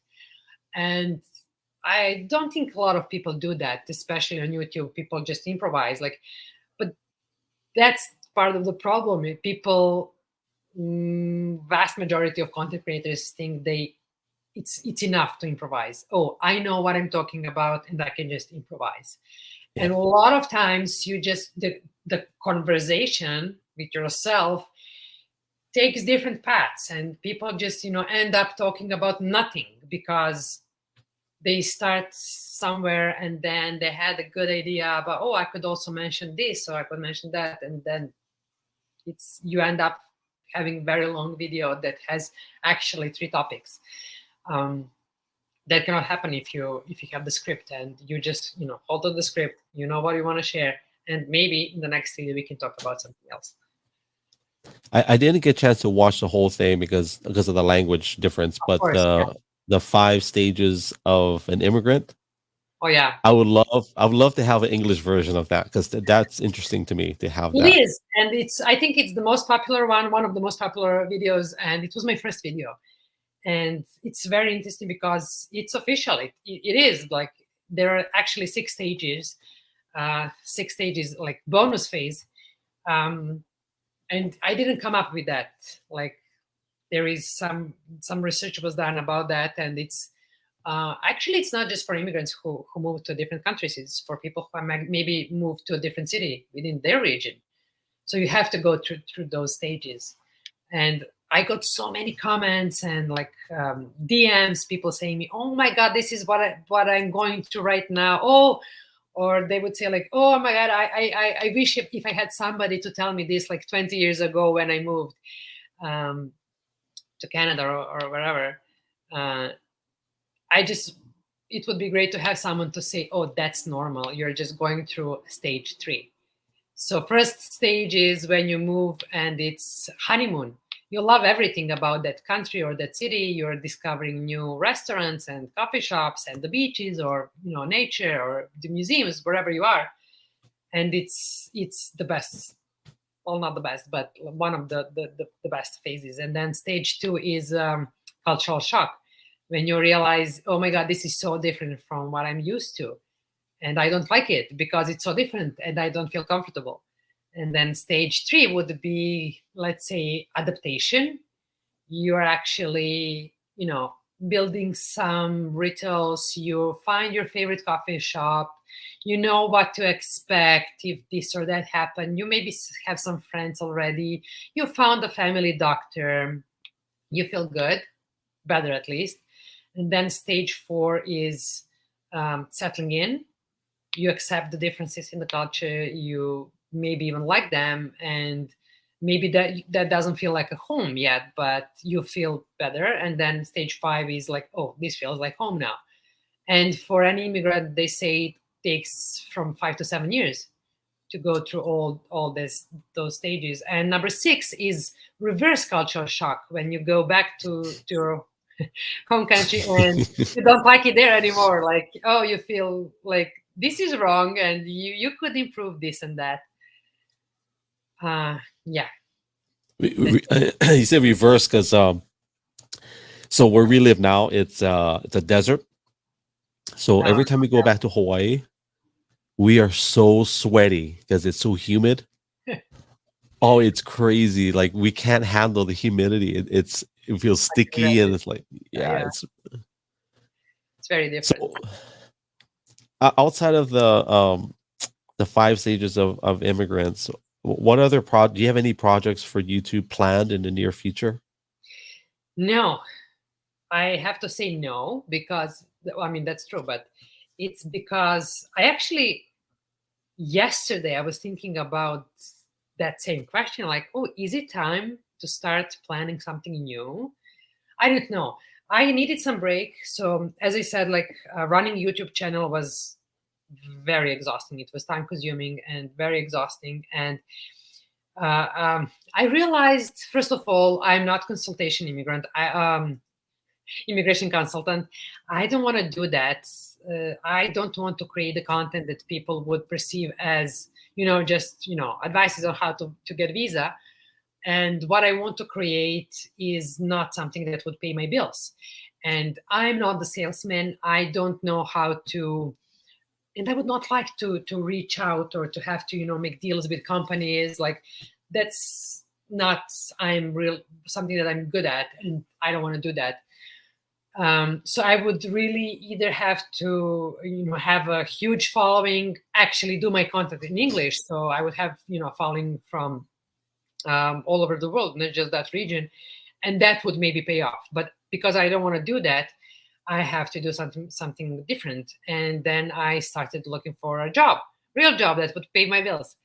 And after I started working, I had no time for social media anymore, and I was very tired. So for me now, even thinking about, sharing one photo on Instagram is hard. I feel like I cannot come up with a caption, and I these days I really share something if I really, really, really, really have something to say, or I just want to, share a good photo, but that's very rare. I believe one of my last posts was actually from Hawaii because, Yeah, I saw that. yeah, I Did you had ring the bell? Did you ring the bell? yes, of course, of course. And I got this bracelet. I don't know if you can see this Yeah. one. Let me put you on a big jumbotron. Go ahead. I bought this in the same temple, and I love the story of this little fish. It's the meaning of the fish is, just go with the flow, and that's how I live my life, And it just resonated with me, and it's such a nice, reminder of my good time in Hawaii and of that life philosophy, go with the flow. So anyways, I was very tired, and my YouTube, yeah, thanks, I'm in Vancouver. So my YouTube channel happened and grow during pandemic, and I had time for that at that moment. But also, as I said, I was tired. I felt like I needed to find a job. But also, if you go back, you would remember that when pandemic started and everybody were not able to go out or do whatever, Yep. there was an explosion of online courses, trainings, workshops, whatnot. And I was planning to maybe start my own training on video, filming, editing, storytelling, public speaking. And then I realized, okay, I could make this program. It would be amazing. It would be good because I'm professional. Like, this is what I do for a living. But the thing is, I would do it in my language. And audience, my audience or people from the region where I come from, the living standard is not the same as in Canada. So I would need a lot of people to sign up for that for a minimum cost. Let's say, something that they could afford would not give me the minimum wage in Canada. So, the numbers were totally against me doing that. So I didn't. I did start with some short YouTube training, and I had few people who signed up, and that was fun. But I realized this is not going to be sustainable. I cannot do this. So I would have to charge a lot, to be able to be satisfied with that. You cannot do any work and just kind of do it for free or pro bono. So yeah, the math was not good, and I decided let's just put that on wait for some time. So maybe I can do that sometime, but that moment is not now. I will be one of your first customers. Do you remember Yo Pickles from Periscope? Oh yeah, of course. So I met her in Honolulu. We had a Really? great time, by the way. Yeah, we had a great. Oh my gosh, That's she has a video where we ate at a restaurant with a whole bunch of us, and we were just having a blast. But I think the day before, I can't remember the day after, we had a meeting with her, and it was a business meeting. We just sat down, we talked about business and how. I wanted to know, how do you generate income doing what you're doing? And so she has a course through Thinkific, is the company. And so I actually have a course on Thinkific, working on my second one. And so I kind of did that route too. However, my price point, I set it really low. And by the advice of my colleagues, my mentors, they said, why are you pricing it so low? All the work you put into it, all the time you put Mhm. into it. Yeah. And so I raised the price back up to what was advised. And so I'm still navigating through that because the price point is kind of high. Well, I think it is. But I believe in it too because I put in a lot of work in it. I put in a lot of time. I'm not good with editing videos. And so for me, it was double, right? Mm. So, but you know what? I put it out there and it's good. It's a good practice for me. And I think, we talk about the online. My wife she went back to college during COVID. Okay. Yeah. So everything online, right? With the whole COVID and just having those avenues available. Oh yeah. So I if you think. do, yeah, if you come with a course, I'll be a customer Well, thank you for sure. for this tip. I will definitely consider that.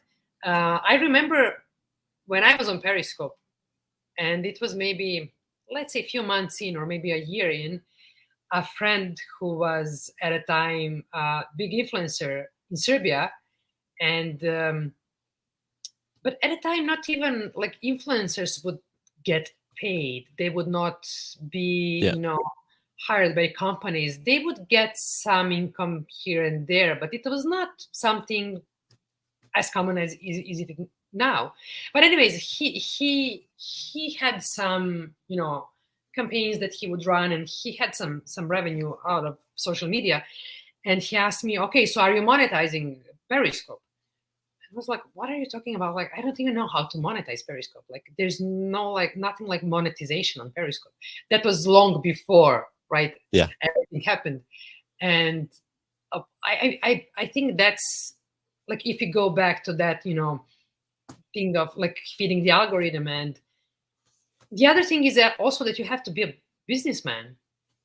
You Yeah. have to know how to grow this, how to scale whatever you're doing. And like, there's no training for that.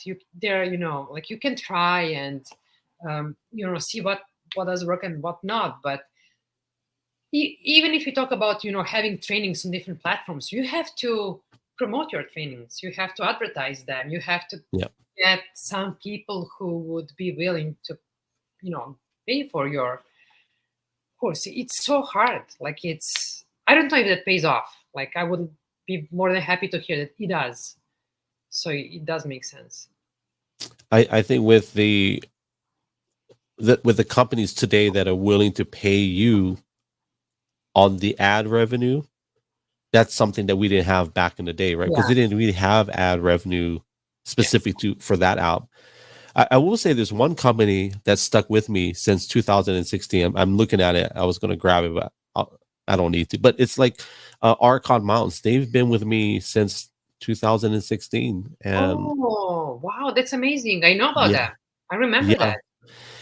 They 1 year they gave away about $35,000 worth of equipment in one Wow. year, just to promote the company and to help the content creators who were partnered up with them. But you see, like, that's the thing. Like, if you're getting, let's say, in-kind sponsorships, like, there's just a certain amount of in-kind sponsorships that you can take. Like, what are you going to do with new equipment every year? You don't need that much, right? So, I had or- well, I had so much. I had so much equipment. I was giving it away. But the funny thing is, I had so much that I was taking it all apart and making my own okay, creations. so that makes sense. Well, but the thing is, it's not as glamorous as people. It used to be maybe, but they don't I, pay you anymore. I They don't think pay it is. they pay like 5% or 10% Yeah. of what you sell. That's one agreement, and the other ones are if you're a big time, then you have the contract where they pay you a flat lump sum to do a video. So if someone says, "Hey, this YouTube video is sponsored by," that means they got a check, right? They got a check Yeah. written to them to promote. Usually is what 3-4 times in a video they got to promote the products, and so. But It's that's not a pipe glamorous dream. at all. Yeah, true. I agree. So, like, how did you survive, this era when Periscope went off? And I lost so many, connections because I'm not there anymore. And I still see my friends, their posts coming up on Instagram and Facebook and Twitter or X. But not so many of them are so active like How they did were. how did I survive? I will survive. Hey, how did I don't I just live life. My wife in the past couple years, my wife brought to my attention. And I'm going to use some words that maybe might hurt my own feelings, but and she doesn't intend to hurt my feelings. But there was a period of my life with my kids that I was not there for them 100%. Mm. That was because I was so focused on delivering content. And there's this one heartbreaking video. If I can find, I'll share with you. My son was holding my phone while I was live on Periscope, playing piano at Costco. Mhm. And my son accidentally turned the camera and it showed his face. And then my son went, "Oh no, oh no." He turned the camera on. And then he goes, "Daddy, Daddy, I messed up, Daddy. Daddy, I messed up." And I said, what are you talking about? "I showed my face, Daddy. I'm so sorry." When I watched that video, I literally cried because I'm like, I put this pressure on my kids to never show your face on camera. And for my little son to say, "Daddy, I'm so sorry. I messed up." I'm like, okay, we're going to reevaluate how we do this, right? We're going to change how we do this. So how did I survive? Uh, that's how, and we became pastors of a church. We opened a drug and alcohol rehab, and just great things happen. But now that I think they want to be connected again, Mm. I'm really into more long form and not investing so much time trying to come up with something that's going to get views or hits That's or a catch. likes. Sorry, I have to interrupt you here because Go that's a ahead. catch. You say, I don't want to spend um, that much time. Like, I want to have long conversations. Just go back and remember that you're spending the same amount of time, but it's True. now more meaningful because you have different perspective. Yeah. And it's expected to be a business, kind of, And That we did. We made our so our media company. We registered it. It's an LLC. We trademarked it, so it's Glow Sessions LLC. So we are treating it as a business, but that's it's good. going to have a very. I don't know at this point. I don't know what the future holds for it. I just know that having meaningful conversations, delivering content that helps change people's lives. That's the obvious. Yeah. And not doing something just to get views. Like there's that temptation, right, to put up, well, not for me, but generally speaking, people want to, what can I do to produce the most viral sensation hit? Like, I don't have that. That's not what I'm looking for. Yeah. Right. So what do you want? Like, what is your goal? Maybe not goal, but like, what would you like people to inspire people for? Like, what is well, what's your purpose? you know what I enjoy doing is I learn, I'm taking notes. So I'm not trying to be rude. If my eyes go down, it's not that I'm Yeah, actually taking notes. But I learn a lot doing these. Um, I've had I've had three clinical psychologists that I did a podcast with here. I've had a former Special Forces Marine police officer. I've had a reality TV show guy, Papa Bear Alaska. oh I had him as a, yes, I remember him. yeah. His reality TV show. What did you say? It was like, I think it was 6 episodes, but it was like on a syndicated television. So it I have wasn't no like idea on the about main. that. Yeah. They brought this camera crew. I don't know how long, but I mean, it must have been long enough because 6 episodes, that's a lot I would think, for me. Yeah. So I think it was a whole summer that they were out there filming. It was about him, the missionary work that he did in Alaska. Yeah. Awesome. When was Yeah. that? I want to say 2017, maybe 2016. I forget what year it was. Do you think But he got exposure through social media and then that's how he got connected to. Like, I'm just trying to. I think so. Probably that happened. Yeah. Because he really exploded on Periscope. Like he had just so many features. Um, I remember him very well, and there, some people who I can see today, like they're recognized as keynote speakers, or yeah, I would see their name decent, like, even, I don't know, I remember once my friend shared some post like a few years back, and she mentioned this person that I know from Periscope. Like, her words were like, "Oh, I'm so happy that I was able to meet this person, this and that name. That person is such a good, keynote speaker and shared a lot of all." I was like, how did it happen? Like, I remember that person from Periscope. Like, like, I'm so happy to see that. there was a Periscoper by the name of Shailene Johnson. She was kind of successful before Periscope. She came up with a diet or a workout program, but she was very good on Periscope. And then even today, she even got more successful because of that exposure. And she did Yeah. YouTube videos, but she does big major events like public speaking events. She shares a stage with people like Grant Cardone and various other business Oh, people. Yeah, nice. so she's Nice. Yeah. who Amanda, she's probably the best example. You remember Amanda? oh yeah, the artist. Yeah. Yeah, Like, that's now right. when you see her page, and her illustrations are everywhere. I mean, not everywhere, but they are out there living their life. And I remember she was one of probably first people I started following on Periscope. She was this small girl, just walking around, being very kind and nice and, well behaved and funny and smart and doing her art. It's just mind blowing. But actually, Now, she was even featured at a time because of Periscope. So she really did use it well.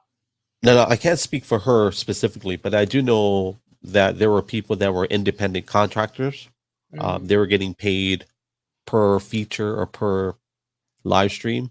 Yeah. And if you remember back in the day where there were certain broadcasters, you're like, man, how do they always get so many views?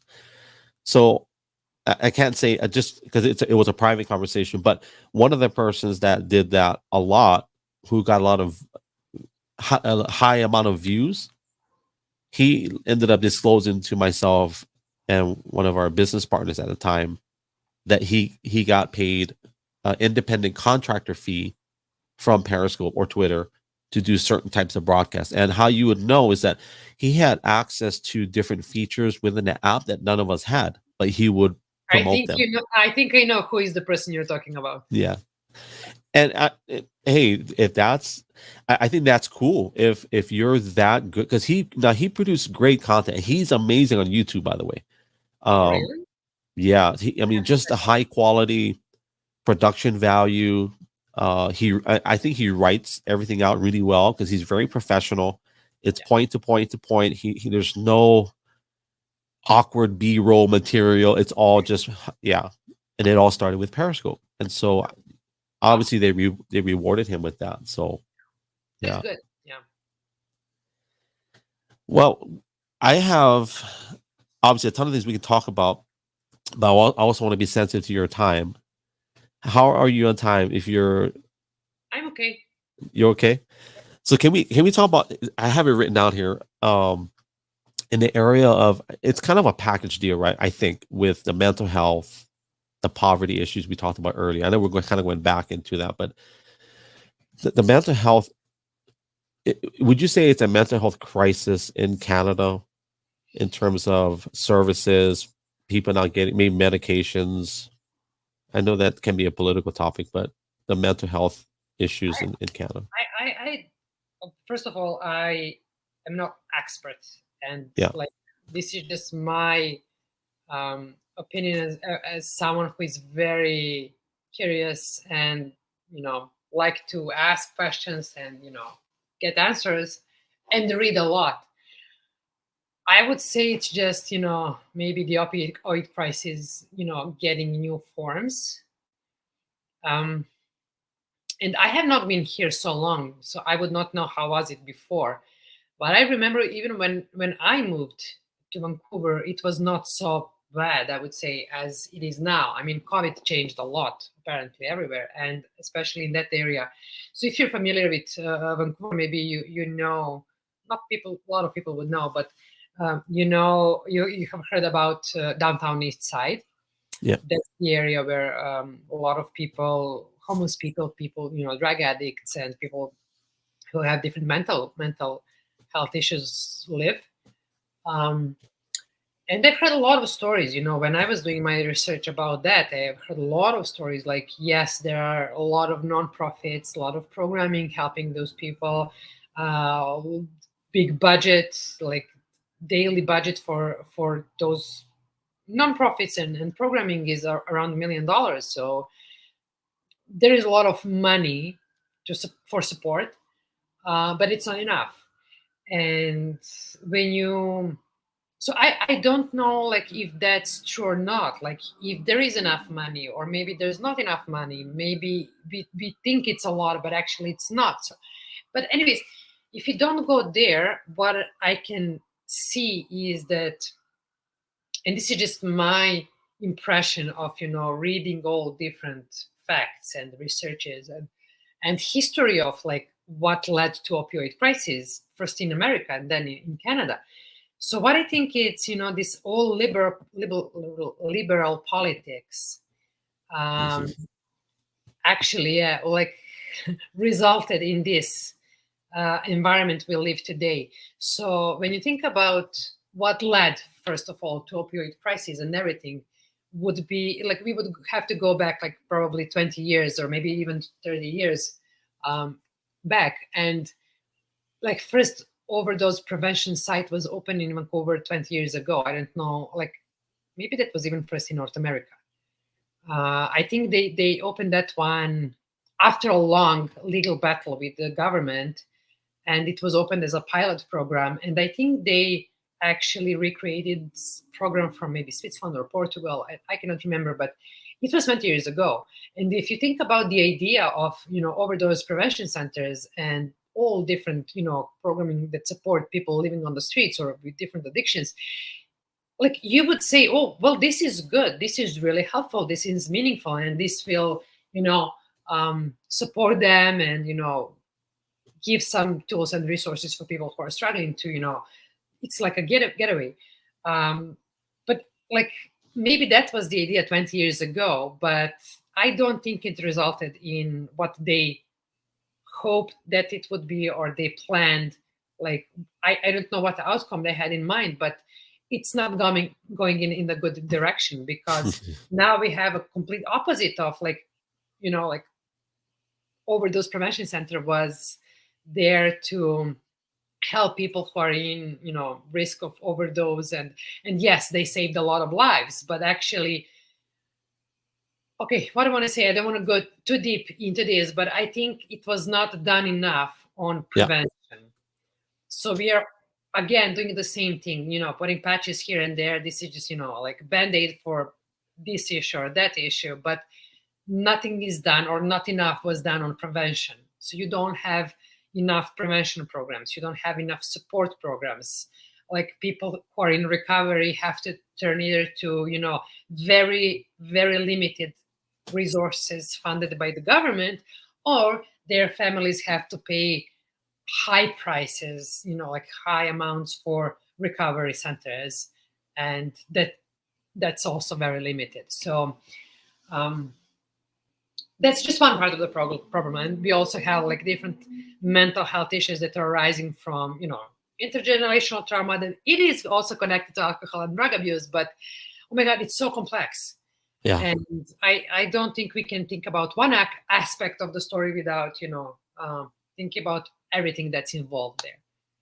You say you're not an expert, but I think you have a great perspective because you're not from there. Because I'm putting words in your mouth, but I believe it's a non-partial point of view because you're not emotionally tied to the people, or even you're not a political person. At least I don't think you are. But like for me, and we talk about opioid crisis, and Dr. John, I think Dr. John is still in here, and he's actually he's a Canada resident, and he's a clinical psychologist who his bread and butter, and that's probably not the right word, so I apologize, Dr. John, but he really into the recovery and drug addiction space. So he deals a lot with opioid crisis, and we talked about that in Canada. And here in Oregon, man, it was bad because of the political approach to it. Let's just make everything legal. Let's not worry. Let's give them more drugs. So with the whole opioid crisis too, it's like it was a very strong political approach to it, and also, and I think Dr. John confirmed this, but we're so quick to prescribe these medications rather than actually deal with the root issue. Yeah, because it's easier, and it's the cost is less. Like if you really want to heal one person, to go that deep, like you would have probably to involve like few experts to deal with different aspects of their trauma or addiction or whatever. Like it is one thing to deal about physical addiction, but then there you need someone to deal with emotional aspect of that, and that costs a lot of money and time. I don't know, like I don't see that happening. Like I mean, not that, but when I say that, I mean developing of some programs that would really be able to deal with all of this anytime soon, because also I believe it's very political, like, and that's the reason why all this, as I say, liberal ideas actually came to a very different results than what was planned at the beginning, because these are all good ideas, right? Like, why wouldn't we offer a clean supply to somebody who is living on the street and have no other resources? But then if you don't have the results that you would like to really have, and if you don't help that many people, but you get funded still, you want your program to keep going and stay open. I don't know. I would say it is. I would still say it is a good thing to have everything, but maybe they would just need to change the approach to different aspects of support and programming. So in your area, I heard you say the word liberal 2 or 3 times. What does it mean in a liberal sense in Canada? Because I've never been there. So when you say liberal, what does that entail? It's very strange because I don't know. It's just something I don't feel either. like, oh, this is very liberal. It's democratic. It's again, I would say very different from Europe, but I don't think Europe is not liberal. I just think in US and Canada, it's more flexible, and because there's more money. And if you think about any human concept of any social issue that people are fighting for, unfortunately, everything comes down to money, power, and politics, right? So if there's no money, politics, or power, you cannot do much. But let's say this, activists for, okay, so in short, what I want to say, I read a story about some political activists in one city in US. I don't want to say the name of the city, but one big city in US that is trying to fight this battle with opioid crisis and homelessness.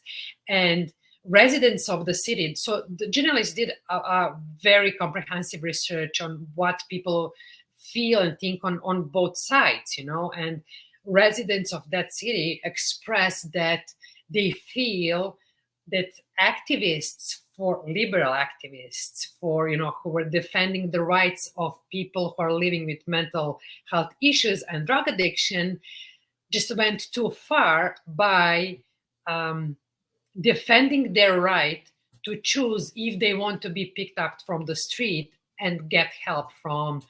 I missed this comment. I think it was interesting, but opioids are the best choice. Well, I have no idea about that, Lee. I really don't know. But I remember that comment was like, they're just gone too far. So they're now defending the right of somebody who is not capable to, have a reasonable thinking to decide that, that person doesn't want to get help during the crisis. So how do we deal with this? That's what I think when I say, that's what I have in mind when I say liberal. So, and that's legit. Like those people, those activists who are defending that right, they have their like point of view, and it's legit if you think from that perspective. But like, how are we now here playing with someone's life? Like, who are we to decide, right? Yeah. It's very You know, complex. so the city of Portland, Oregon,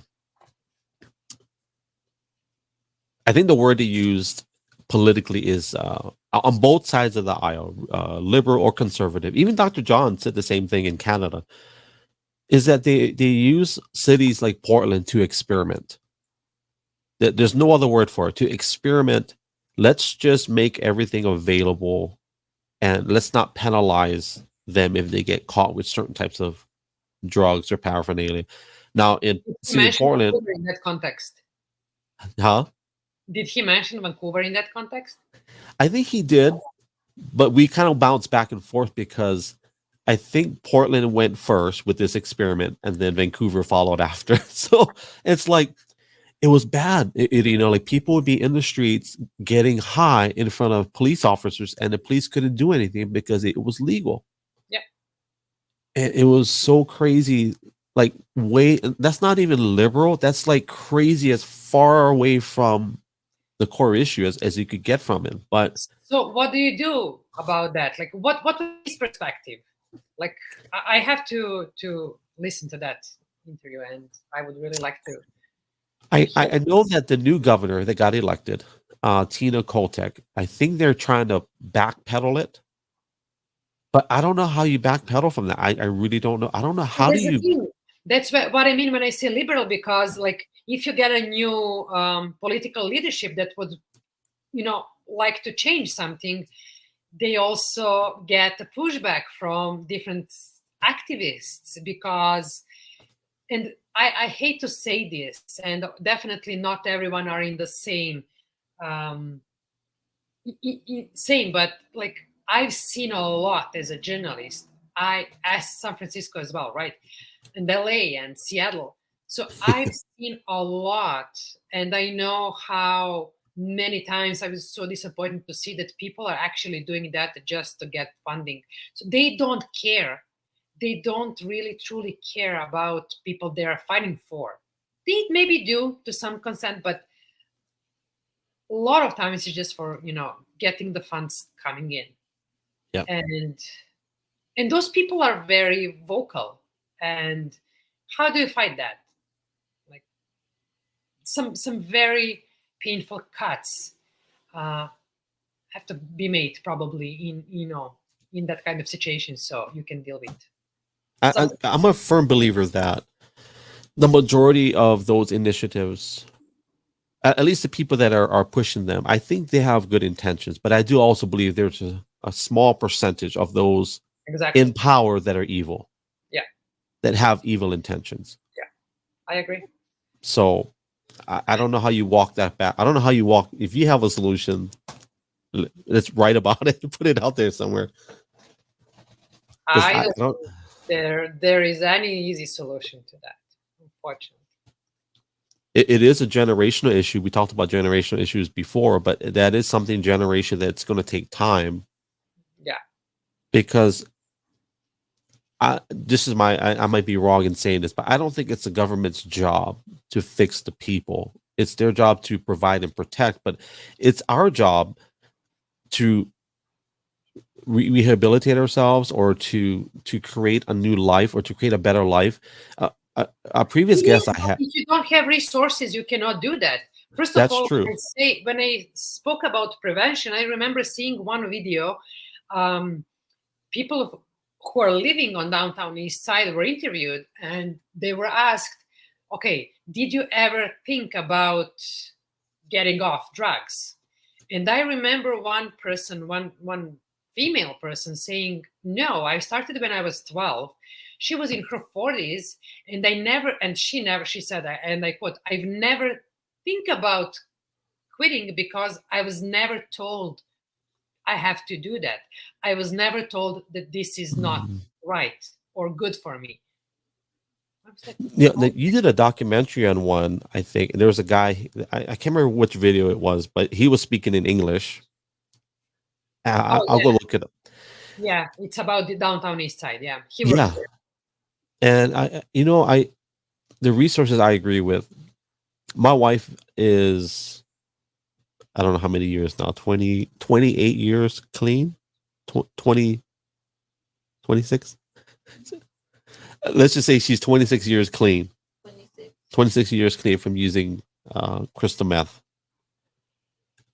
She didn't really have resources. There's something in her that said, you know what, I don't want to live like this anymore.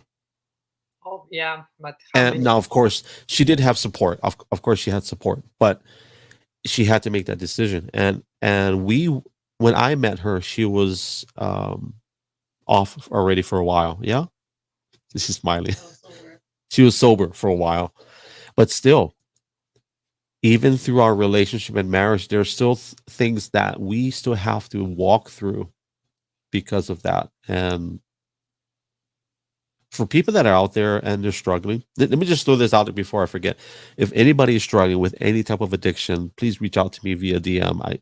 We have resources that can help in that area. But there's a choice that's at some point we're going to have to say, you know what, I'm done living like this. I need to go out there and go find it. The problem I have is when there's a political intervention or governmental intervention that keeps them there. Oh yeah. That's what I have issue with, right? When they're bringing out vans, when they're bringing vans out in the street with needles, So like, so no, that would be harm reduction, right? And it's again right? good thing, right? Same as with overdose prevention sites. How can you say that's not a good thing? But then again, like you cannot say that out loud. But even if you feel like, well, maybe they could do something better. Now there are there's two things that I know that you cannot just stop 100%. You need to have medical intervention. That's heroin and lifetime alcoholism. The Dr. John, that's his specialty. That's one of the things we talked about is someone that comes off of heroin. If you take them off of it, they can literally die because their body just cannot survive. It has to be in increments, right? With alcoholism, you have to have. I had a gentleman that for 40 years just alcohol, Wow. and he literally wanted to die just because of not having that. Every other drug, for the most part, and I'm not an expert. I'm just based on our counseling and doing a drug rehab and having conversations with Dr. John and other people, of course. But heroin, by far, you cannot. I mean, people have survived, so I don't want to say that you cannot, but you definitely would need some type of incremental letdown, if you will. Whereas the other types, my issue is this: just when the government gets involved in these cities and says, you know what, you can keep doing it, you won't go to jail, and I'm making it sound funny, but you won't go to jail, you won't get arrested. Just will allow you. It's not going to be a offense that will have you arrested. I have issue with that because there's other things as regular citizens we would get arrested for. If I go 60 miles over the speed limit, I will get arrested and put in jail. But yes, but it's kind of like the attitude of like, oh, we cannot deal with this, and we're just letting go fall through. What about people who are actually living with mental health issues? Yeah, not caused by using drugs, but just living with mental health issues.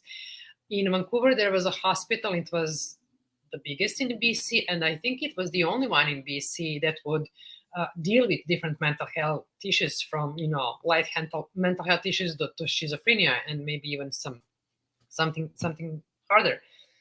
And that was not just a hospital; it was a full complex of buildings that was built, I believe, in 1920 or something like that.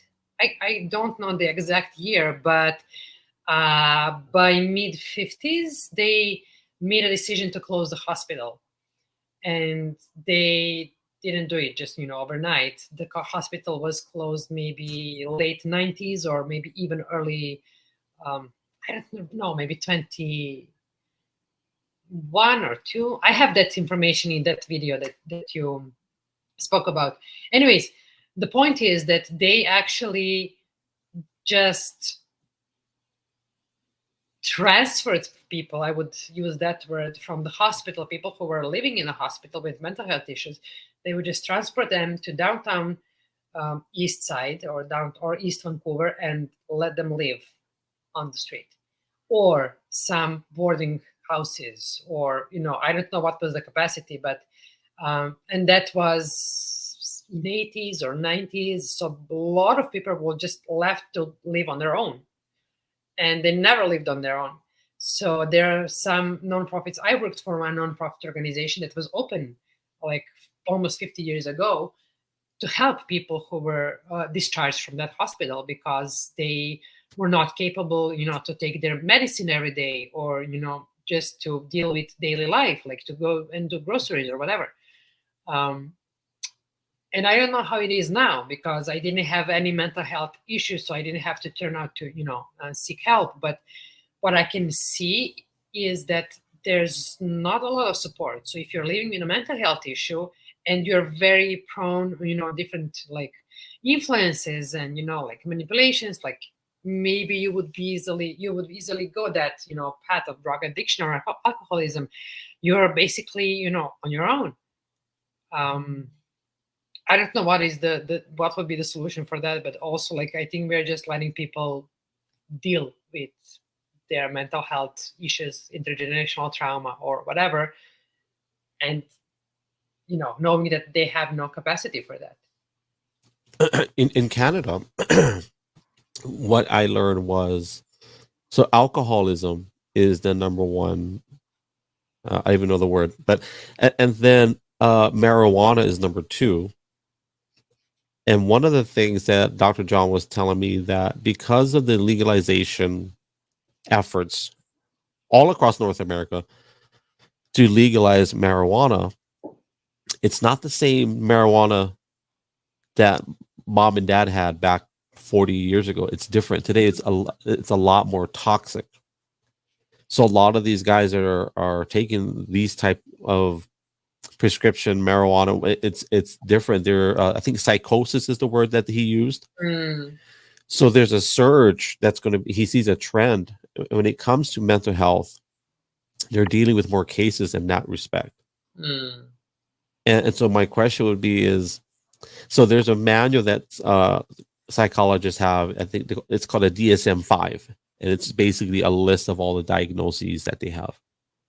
Mental health, I mean, it's going to go to DSM-6, I'm sure, in our lifetime, I'm sure.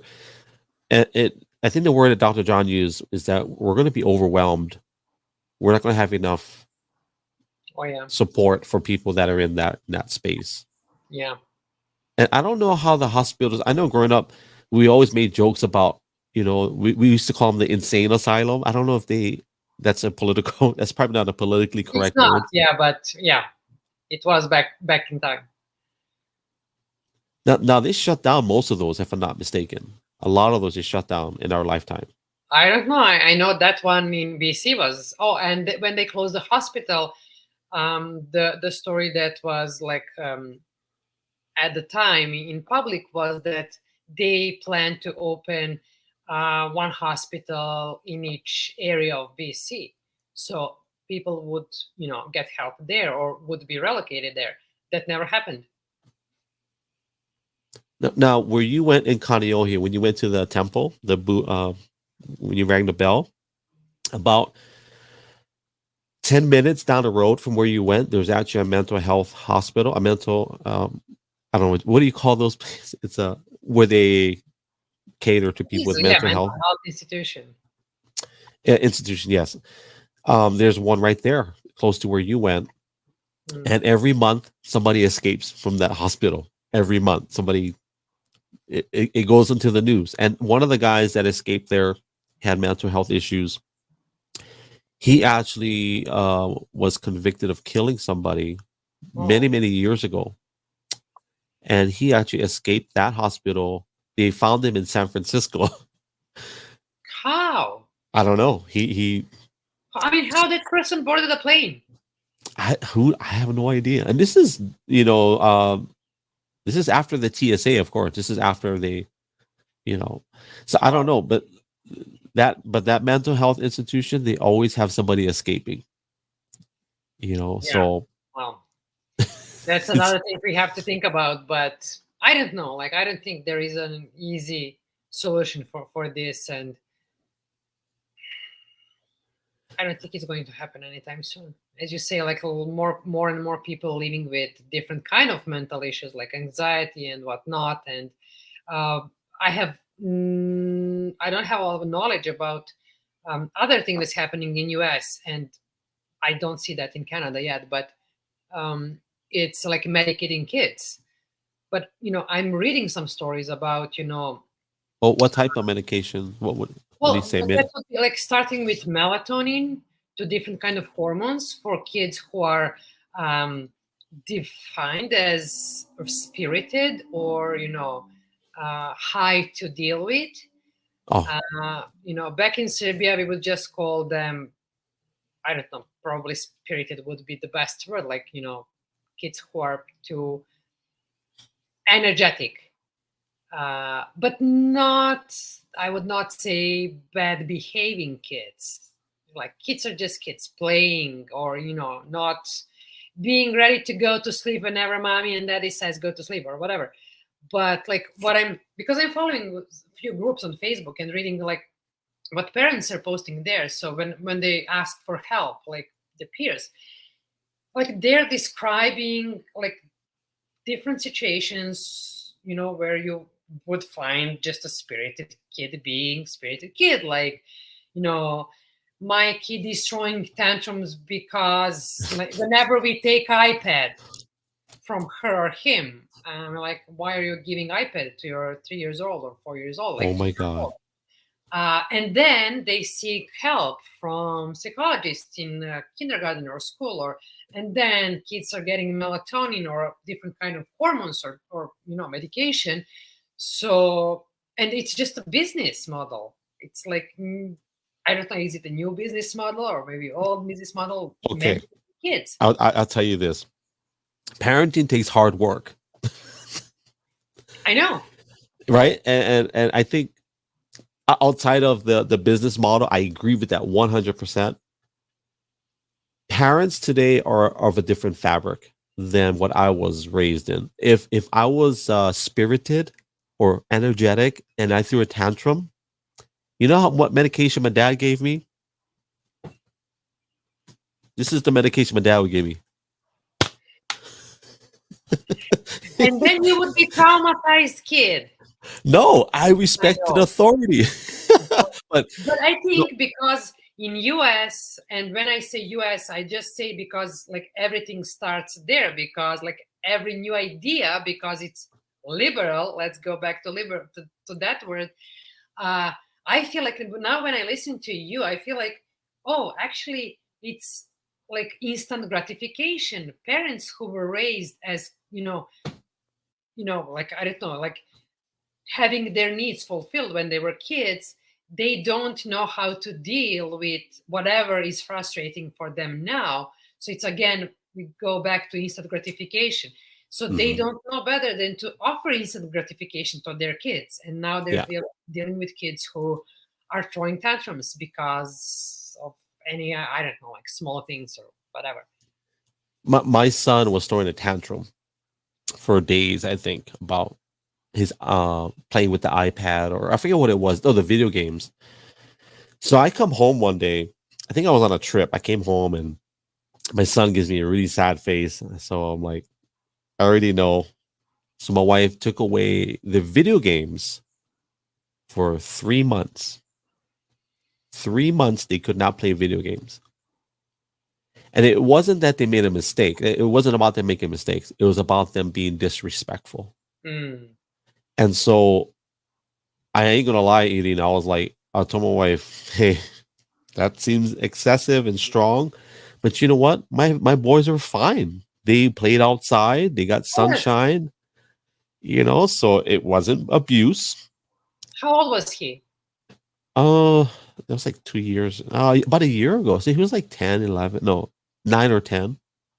Okay, so I recently spoke to my friend from Serbia, and her kid was hooked on video games for a long time. And I remember, like, her son is now 23, and I know that kid since he was born. And I remember, being 5 or 6 years old, he was able to, download whatever video games and, do like the things I would not be able to do, on a computer.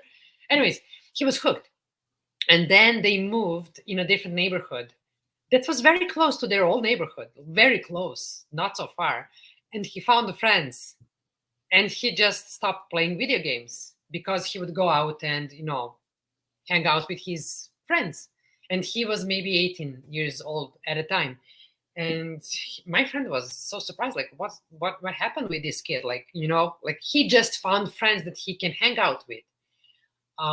Yeah, I mean, there are different stories, but as you say, when we were kids, like, yeah, like we would get not disciplined. I would not say it was even, like I didn't perceive anything like, my parents having the authority. Like I didn't perceive that as like that's normal. Like kids need to have some boundaries. Like otherwise, it would be this crazy world, led by kids who are not able to make a decision if they want to eat, an egg or a salad or like whatever. Like they have, yeah. Okay, you know what I want to say. But I also wanted to say about like video games and the like screen time and everything. There is like big movement like no screen time in the last couple of years, and I do get that, and I'm trying not to give my kid any screens. But he was a baby. He was maybe like 18 months old, and we were alone. Like I didn't have daycare at the time. My husband was working overtime like a lot, and I was alone with him like 24 hours, not 24, but like most of the hours during the day. And just once, I gave him to watch some, kids YouTube, some songs on YouTube, because I needed to clean our apartment. And I felt, oh my God, this is so easy. He, staring that screen, and I can actually clean the floor. And then I realized, but like after taking that from him, he's getting hysterical.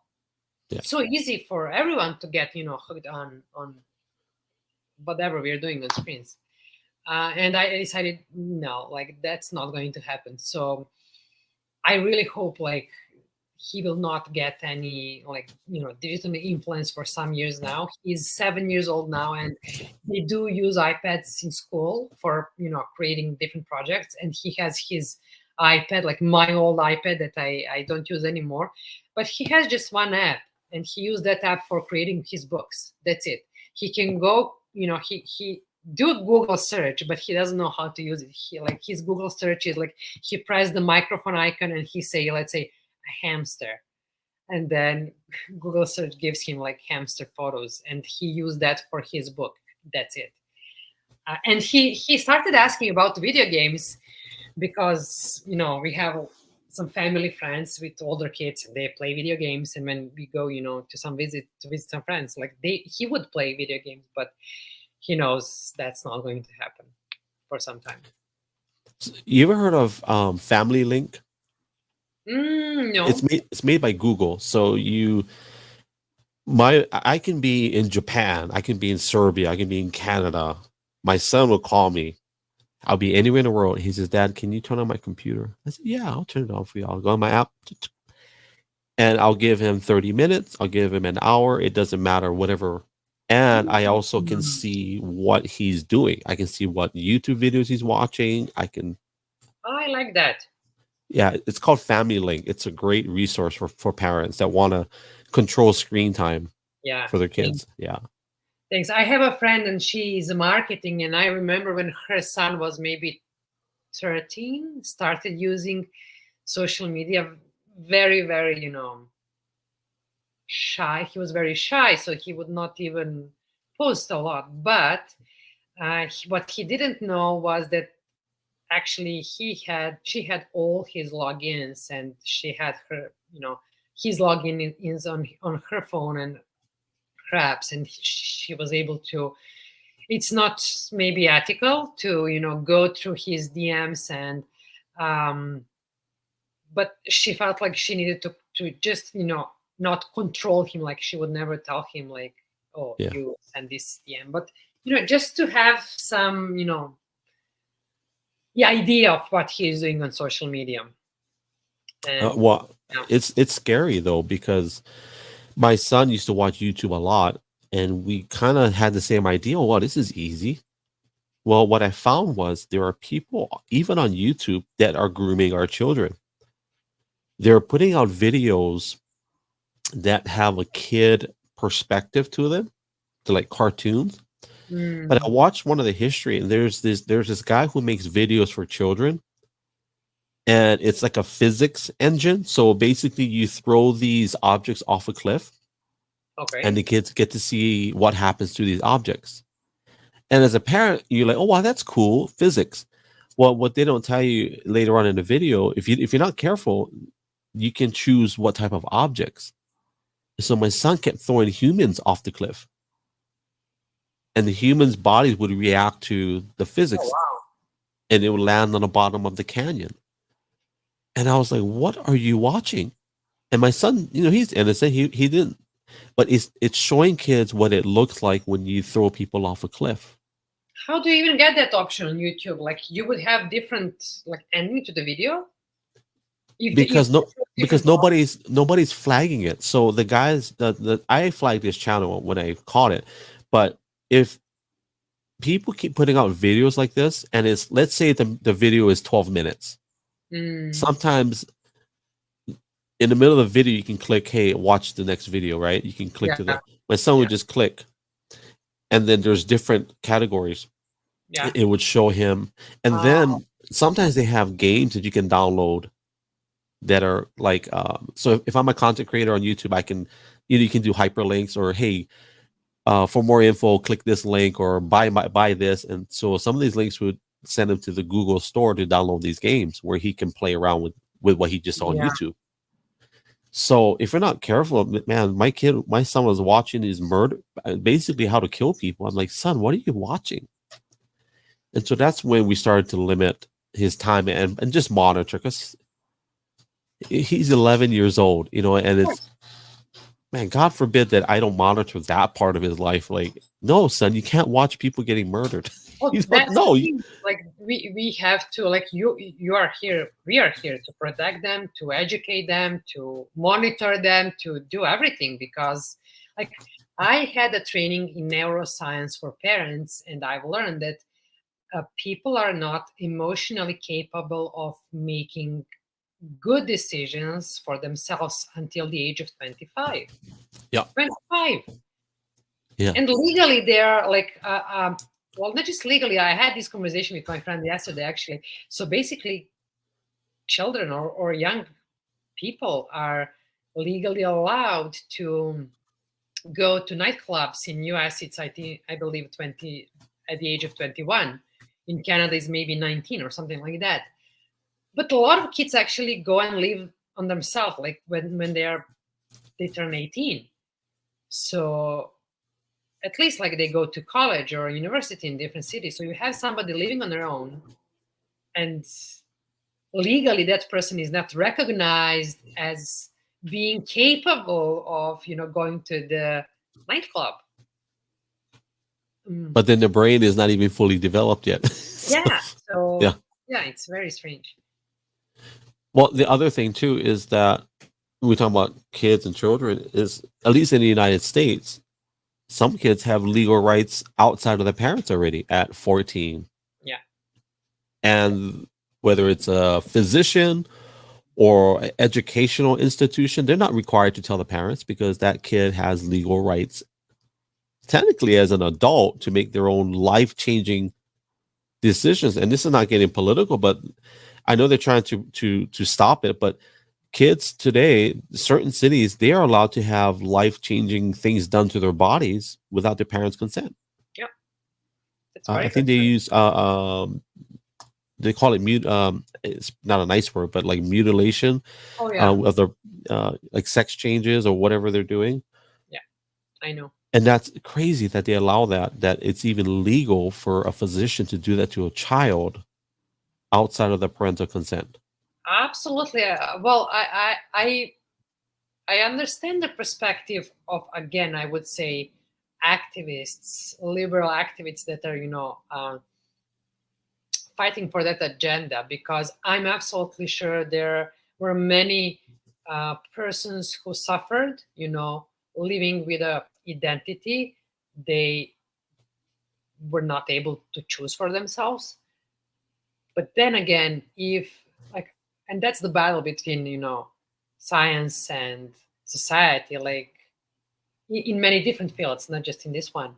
So, and again, we go back to politics and money and power and like Yeah. who has any, who has influence and who has any benefits from this, like um, how you come to that one point where everybody agrees on, like if we would really live by the agenda of like not letting young adults to make any big, at least, decisions by that age of 25, and apparently by the science, according to the science, they're able to make any decisions, like we would have to live with a lot of immature young adults Yeah. if we don't have them that freedom. But I don't know, it's very complex. I totally agree.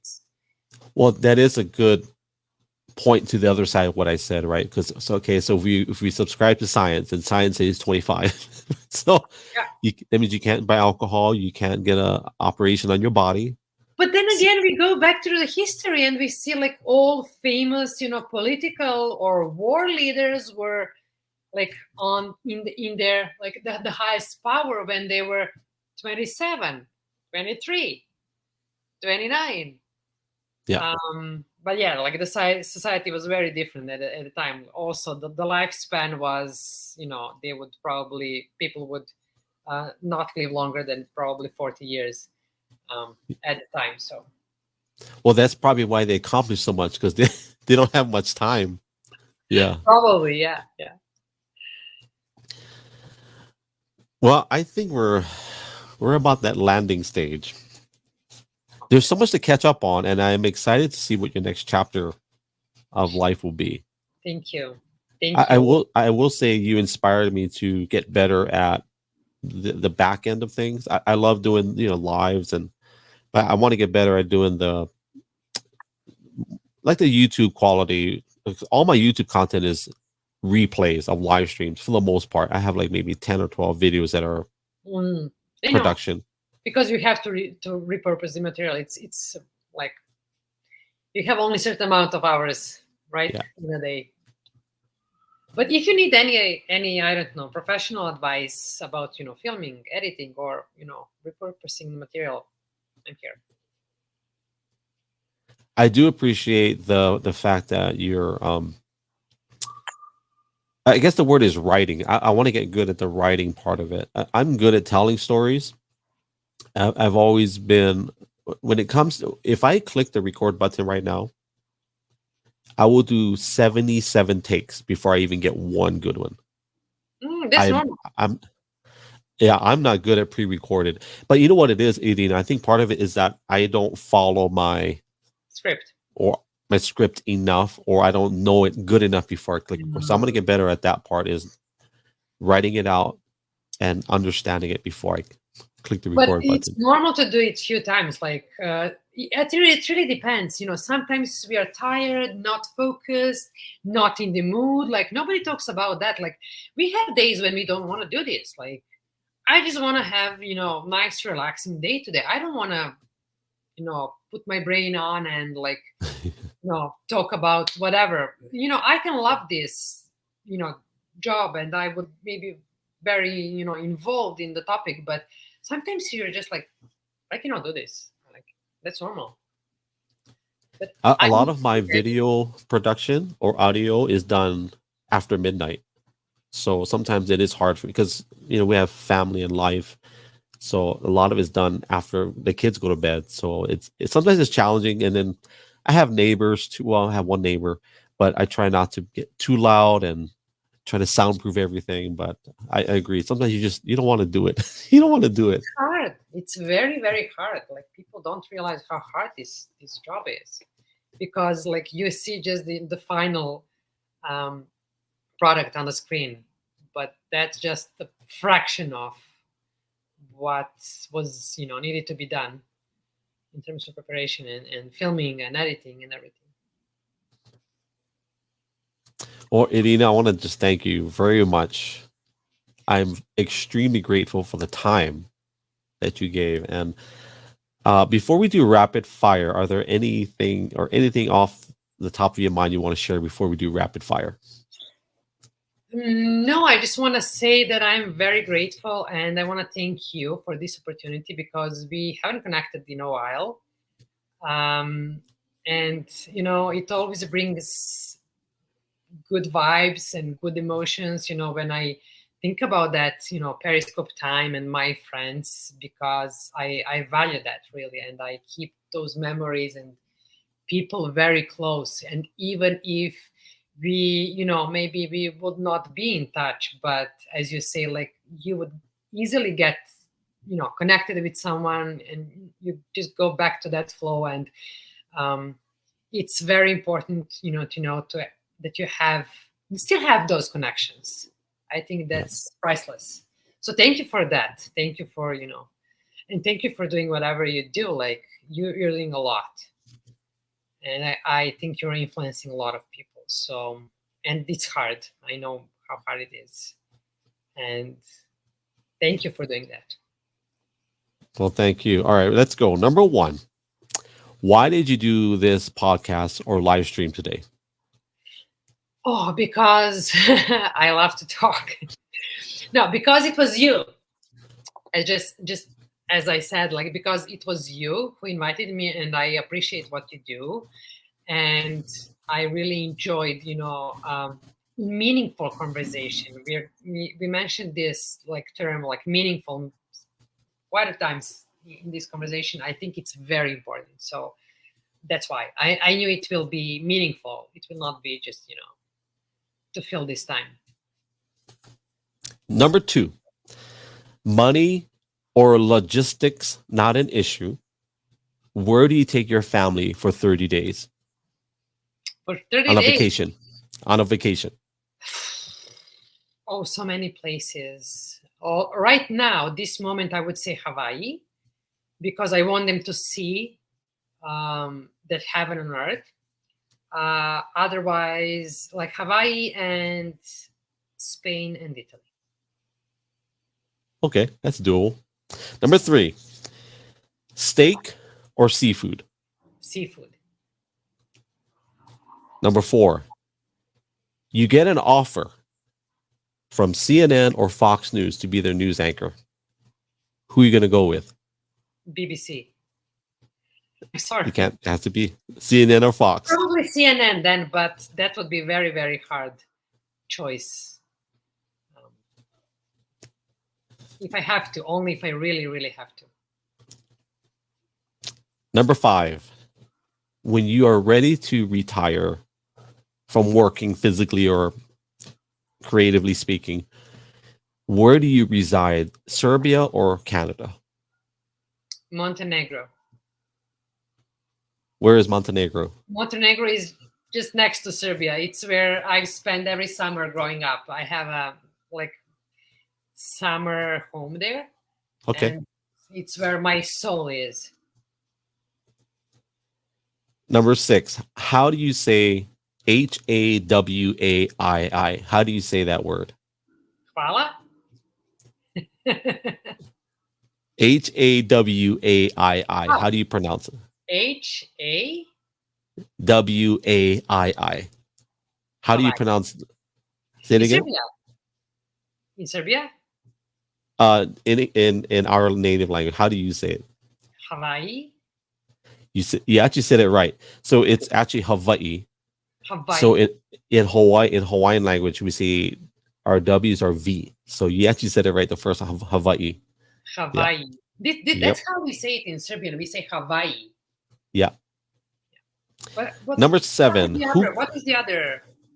So in Hawaiian, V, our W's are V's. In our vowels, the A is not A, it's A. Oh, okay, yeah. The E is not E, it's A. Oh, okay. The I is not I, the I is E. And the O is not O, it's O. Oh, and okay. then the U is not U, it's U. Oh. So That's Serbian. Similar. A lot of those different languages outside of the United States is similar. So, okay, number 7. Who cooks in your home, you or the mister or the husband? We both equally, like, we share that because it just depends. Sometimes I stay in the office late and then he do it. Sometimes I do it. Sometimes nobody do it. Do that. So it's equal. I would say he's better in preparing food than I am. Number 8, you are the newly elected president of Canada. Let's just pretend that's true. You're elected as a president of Canada. What do you do in your first 100 days as president of Canada? Where to start from? I don't know. Like everything that we just discussed about, I try to change something, right? Like if I would be really, really hard, hardcore, I would say first I would discuss what does the land back means to indigenous peoples. And I know there is discussion between, even indigenous peoples themselves, like what does it mean, land back? Yeah, I would probably open that discussion. Thank you, Tala. I would open that discussion. I would open discussion about, like, real discussion about opioid crisis and health crisis and mental health crisis and everything, and rise, the cost of living, and probably whatever, like, I would do everything that any normal, reasonable Canadian would do. Yeah. Speaking of Canadians, Irina, does that comment scare you that that's a Canadian that says blow it up and start over? And he's also a clinical psychologist, Dr. John. What the heck are you saying? John, nice to meet you, Dr. John. Blow it up and start over. Well, we cannot blow it up because there are some good things in this society. Like every society has, good and bad sides, right? But yeah, it would be hard. I think I would have to probably, find some experts in different areas and just, make a council, ask them, like, how do we do this?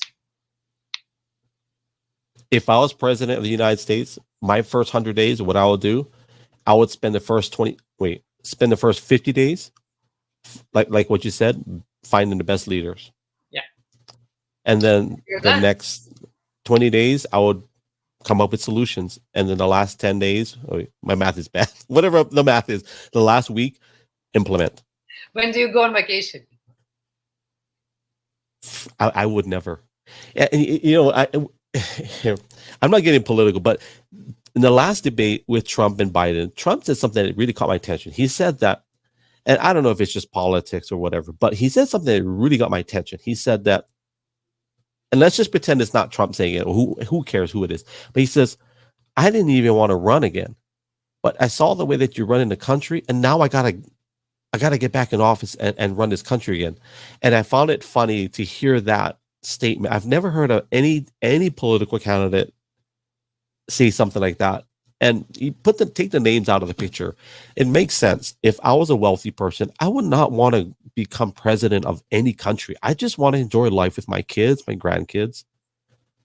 And it really put into perspective where we are politically and governmentally, not just politically, but governmentally. Well, yeah, I know, but also it's if what does it mean being a wealthy person? Like, if you are a wealthy person, that came from somewhere. If it's not like generational wealth, it came from your business or your expertise in something. And also that means that you're very used to work and to influence people, change their lives in any way. So I don't think like a lot of people would be really happy just enjoying their time, because you only need certain amount of time to get rest. And your kids Yeah. are also getting older, and they grow up, they go do their thing. So everybody probably just come to one point in time when they are bored, like, okay, so what's next? What can I do to maybe fix this society? How can I help? How can I contribute? I mean, that's at least my perspective. Like, I don't know, I would probably do the same as you, but Agreed. maybe we don't Number decide. 9. Okay, here we go. Number 9. Who has better food? Serbia or Canada?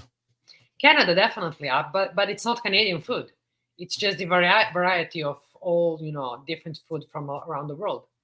And I know people would say, like Serbian people would probably say, "Oh yeah, but in Serbia you have like, more organic veggies and fruits and meat and everything," which was true before, but not anymore. I mean, even my father, who is growing his own garden, and we have like fruits and veggies there. I can see that he needs to use some chemicals to fight, different whatever there is, bacteria, or I don't know what it is even, how to call it, but it's not that organic anymore. So I would say definitely Canada, because of my favorite Italian food, and like all different. Last question, and then we'll land the plane, is I ask the same question of every guest for number 10 and number 1. They're always the same questions for the first and last. The last question is, what is your desire for the next generation after you've come and gone, after you've, your life is over? What is your desire for the next generation? Oh my God, in what term? Whatever terms are first in the top of mind, whatever is right there in your mind. But like, first thing I could probably say is to leave them a healthy planet. We have to think about environment, and that's true. But I think the most important thing is to raise new generations to be mentally healthy and prepared for all different life challenges, and to be confident, but really confident and ready and able to receive criticism, and to not perceive it as attack on their mental health or personality, but as something healthy that would that actually helps them grow and um, improve. So other than leaving healthy society and healthy planet, which I don't think will be doable, at least raising kids, children, or young adults that are um, able to recognize and realize the moment of the society where we are living in, and start building new and better um, future for everyone. Maybe that's not much. Well, you're doing a great job. I did catch some of your social media with your family, and I think that's where I'm at too, is raising our kids to become better than us, right? To do things better than us, and to do it with excellence, to do things just well, to do them far greater than I could ever do it. So once again, I want to say thank you very much. What I'm going to do is I'm going to do my closing, my fancy video. If you want to just hang out in the green room, Yep. and then I'll just say my final goodbyes. So thank you so much. I absolutely enjoyed this, and thanks to everyone who were with us today. thank you. Family, if you enjoyed this, do me a favor, go ahead and reshare this, repost this, whatever social media outlet you're watching us live on. And those of you that are my Spotify listeners and Apple Podcasts, thank you so much for being supportive all through all the episodes. Irina Djordjic, if I said it right, is one of my longtime friends that I met through social media. I was at least 9 years ago on this app called Periscope, and I'm glad that we were able to connect. This is the first time we've had a lengthy conversation, just me and her, and you guys as well. So if you enjoyed this, definitely, I'm going to post all the links. I know she doesn't really promote her socials, but there are some things in the future. I'm sure she's going to make some new content, and if you speak her native language, I think it would mean a lot to her for you to consume. She's got great documentaries, and I actually learned a lot from two of them that I watched last night. It very emotionally invigorating, especially the one about First Nations people, and of course, with the recent uncovering of the genocide of those 215 children. So I'll leave it at that, family. Thank you for your time. Above everything else, thank you for just liking, resharing all the comments that are in the other socials. I'm going to go back and read the comments. Thank you for being here on behalf of myself, Irina, her family, my family. Thank you for hanging out with us. As I always say, love you guys. God bless you guys. Ahui ho, aloha and mahalo. Yes, sir. Chew.